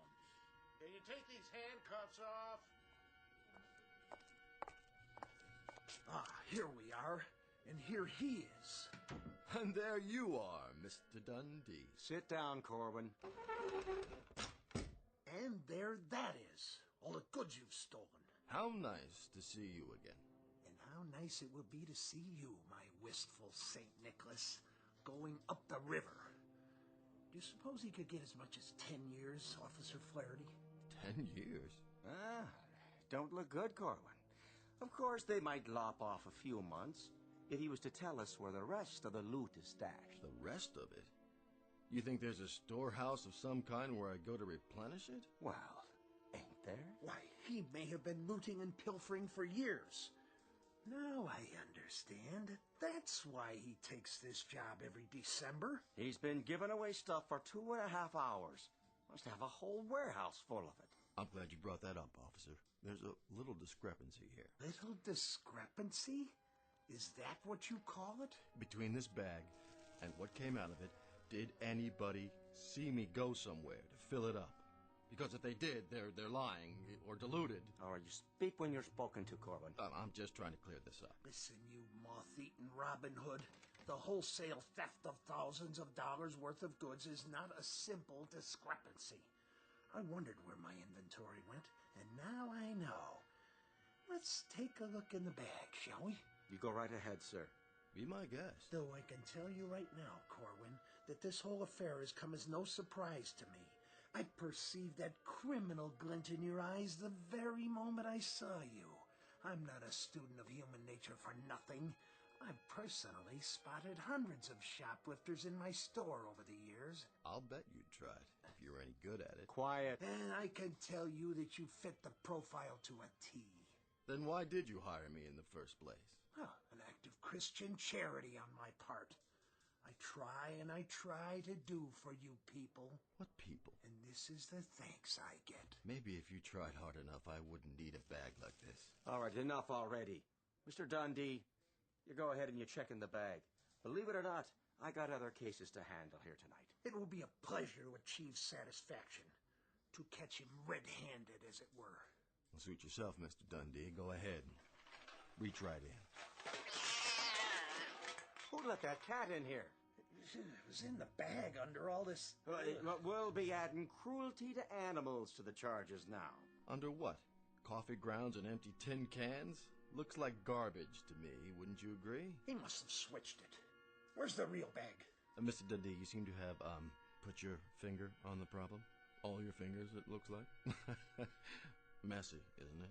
This isn't funny. No? Give me something to wipe my hands. Well, I guess the bag can't seem to make up its mind whether to give out gifts or garbage. Well, it was giving out gifts when I seen it. Whatever they wanted, Corwin was supplying. And it wasn't trash neither. It was Christmas presents, toys, all kinds of things. Expensive stuff, believe you me. You might as well admit it, Corwin. Oh, I admit it. Well then, there you are. But I believe the essence of our problem here is that we're dealing with a most unusual bag. One that is both more and less than it seems. So you are some sort of magician con artist. A magician? I love those guys. You know, this reminds me of a trick I saw once. Called himself Misto the Magnificent. Used to work down in Coney Island where they had those sideshows. He had a thing called a never-empty lotta. You know what a lotta is, officer? What's your point, Corwin? A vase, an urn, sort of. And he'd pour out water, glass after glass full, till it was empty. And then he'd pick it up and start all over again. Couldn't figure out how he did it. But this bag here, I guess it's like the never-empty lotta. Only thing is, I'm no magician. I wouldn't know how to work it anyway. Whatever's going on, it's out of my hands. Some greater power is at work. I'm just the one who happened to be there at the right time and the right place. All right, no more talk. I told you I'm a busy man. For now, Corwin, my advice to you is clean up this mess and get out of my police station before I find a reason to book you. All right. If that's what you want, happy to oblige. Just like that? You're letting him go? My hands are tied. There's no evidence. And you, Officer Flaherty, call yourself a policeman? Hey, now. Well, I suppose it's a demanding task to distinguish between a bag full of garbage and an inventory of expensive stolen gifts. Too demanding for a civil servant whose salary is paid by my store's city taxes. You can believe me, Mr. Dundee. It's just like Corwin says. We must be dealing with something supernatural here. Oh, in other words, all anyone needs to do is ask this man to make a little abracadabra for them, and no sooner said than done. I don't know how it works, but I can Well, tell... go ahead. Prove it. I told you, I'm no magician. Well, it seems miracles are the order of the day, aren't they? Don't go getting sacrilegious. Phew, you want me to drop the charges? Well, let's put him to a little test. I can't just pull a rabbit out of a hat. Oh, it's to be a rabbit now, is it? Instead of a cat? If you'd listen... Let me see.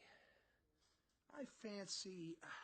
Oh, how about a bottle of cherry brandy? Vintage 1903, if your mystical bag is in the mood to deliver. 1903. That's a good year. A very good year. Try this. I hope you like the gift wrapping. And as for you, Officer Flatter... Well, but I guess you two can share the bottle, can't you? What in heaven's name? Where did you get this? Enjoy it, gentlemen. I'll be going now. And to all, a good night.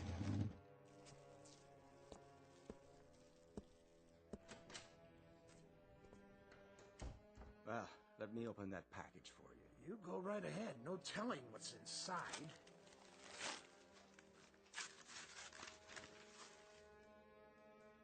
Well, would you look at that? Is it a real bottle? Looks like one. Feels like it, too. It is a magic trick. It has to be. The old switcheroo. Either that or I'm dreaming, or I've gone completely mad. Now, don't that beat all? 1903, just like you said. The card's even made out to you. To Mr. Dundee from Santa. There you go. You look like you need it, Mr. Dundee. Give me that.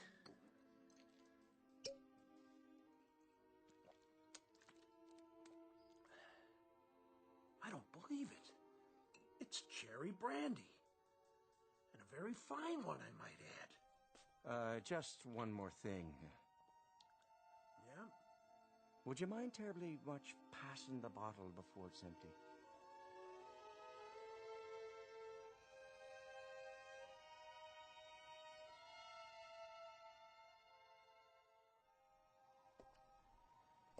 Honey, the bag isn't that heavy. There he is! There's Santa! Come on, he's got presents! Ho, ho, ho! Merry Christmas! Merry Christmas! I want a jacket and mittens! And a train! Diesel or steam? No, electric! And how about you? I'd like... well... Go on, say it. What's your heart's desire? a dolly, please. And what color hair would you like, darling? Blonde, brunette, red, or what have you? Anything's okay. Here you go. Blonde hair, just like you. Oh, thank you, Santa Claus. I love you. And a toy for you. And one for you. What's the matter, Santa? Yeah, what's wrong? This bag's getting lighter and lighter. So, what's wrong with that? Well, there's so many folks who need things tonight. I'm just worried about what happens if... If what? What happens if I run out of presents?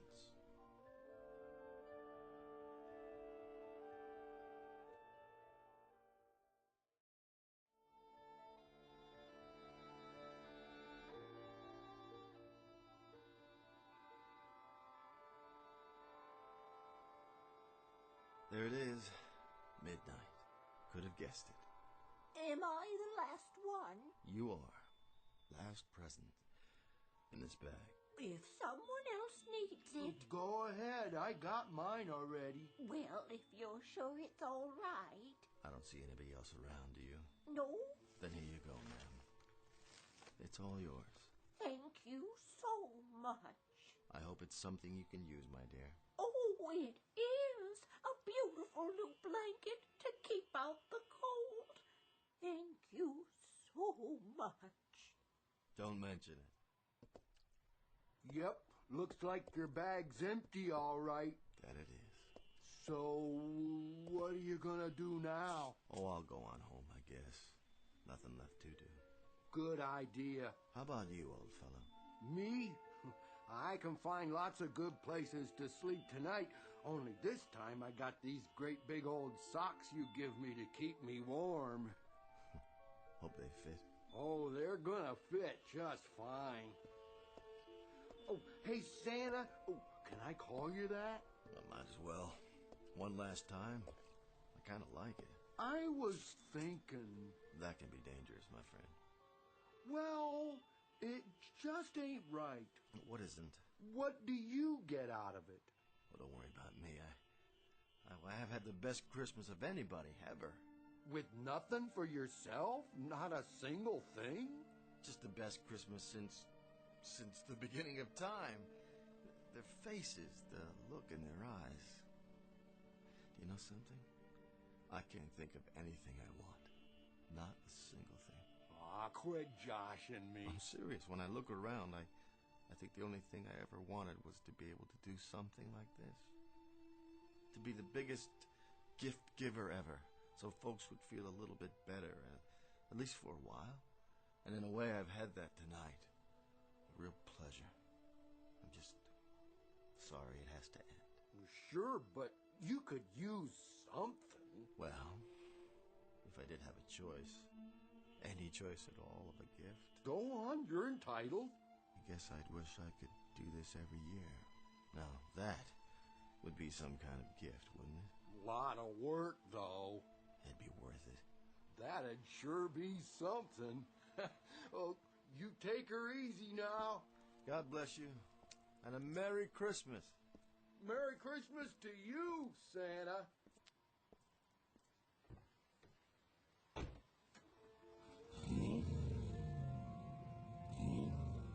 Oh, and thanks for the car. Don't mention it.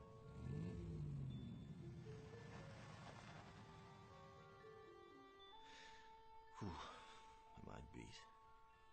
Now, how'd I get here? That's the alley. Guess I better put the bag back where I found it.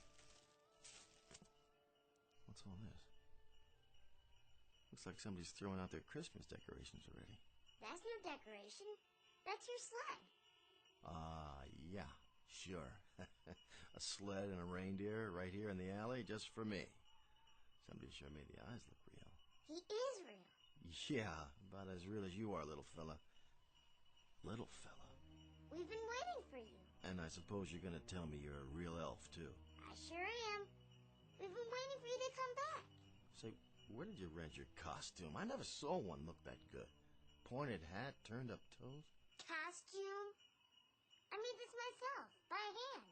And the little bells? Must have been a heck of a party. It better be a costume because I haven't had a drink in... Uh-oh. Oh, no. What's the matter, Santa? No, not me. You got the wrong guy. No, I haven't. Did you hear what I said? We've been waiting quite a while, Santa Claus. Better get a move on. We've got a whole year of hard work ahead to get ready for next year. Ready? Come over here. Yes, Santa? Pinch me. If you say so. Ow! You didn't have to do it that hard. Are you ready now? I don't know. Come on, get in. There's plenty of room. Where? In the sleigh. You sure you don't have the wrong person? Oh, Santa, stop joking and get in. We're late. I don't have to. I could turn around right now and go home. If you do that, a lot of people would be very sad. Next year. You wouldn't lie to me. Elves can't lie. Okay. Move over, Shorty. Now, how do you work these reins?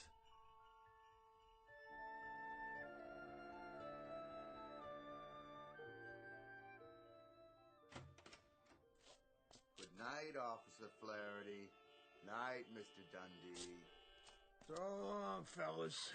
My regards to everybody in the precinct. And a Merry Christmas to you both. Night, boys.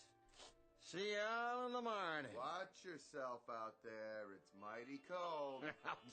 Now, don't you worry about me. Tonight, I'm feeling no pain. Going home now, Mr. Mr. Flaherty? That I am. Gone home, Mr. Dundee. Assuming I can find me way. I'm sure you will. Left foot, right, left, right. Try to walk a straight line to the lamppost. Where? Over there. Hang on, I'll hold you up. And you, Mr. Dundee, home is it? Home, Mr. Flaherty. Well, I'll walk you a ways, if you don't mind. We could stop off for a nightcap. Well, now there's a pub right around the corner. That is a thought. Just a nip, you know. To warm the soul. For thy stomach and thy infirmities. Isn't that what the good book says? I do believe it does, Mr. Dundee. You know something else, officer. Now why don't you tell me? That's what friends are for. That they are. So go ahead now. Tell me all about it. Well, sir, this is the most remarkable Christmas I've ever had. You don't say.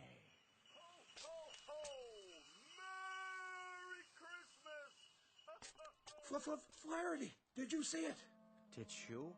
I thought I saw something. What did you see? No, you first. Mr. Dundee, I don't think I'd better tell you.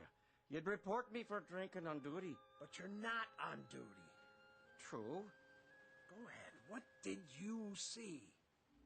Mr. Dundee, it was that Corwin fella, plain as life, in a sleigh, with reindeer, sitting alongside a what?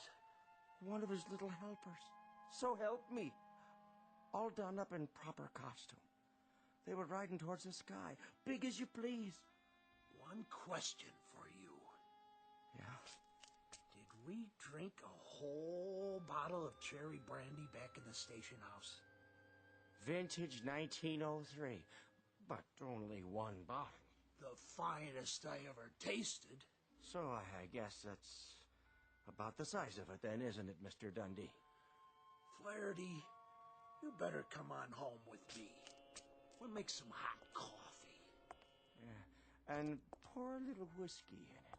We call that Irish coffee, you know. Oh, I do know.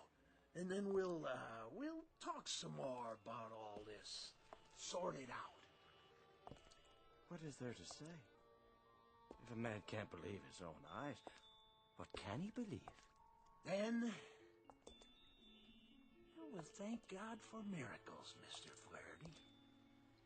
That we will, Mr. Dundee. That we will.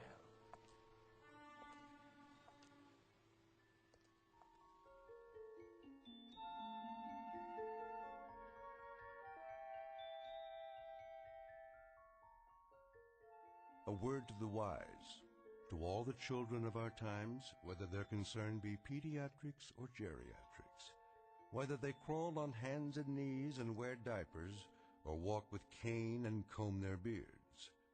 There is a wondrous magic to Christmas, and there is a special power reserved for little people. In short, there is nothing mightier than the truly meek. And so, a Merry Christmas to each and all, and to all a good night from those of us here in the Twilight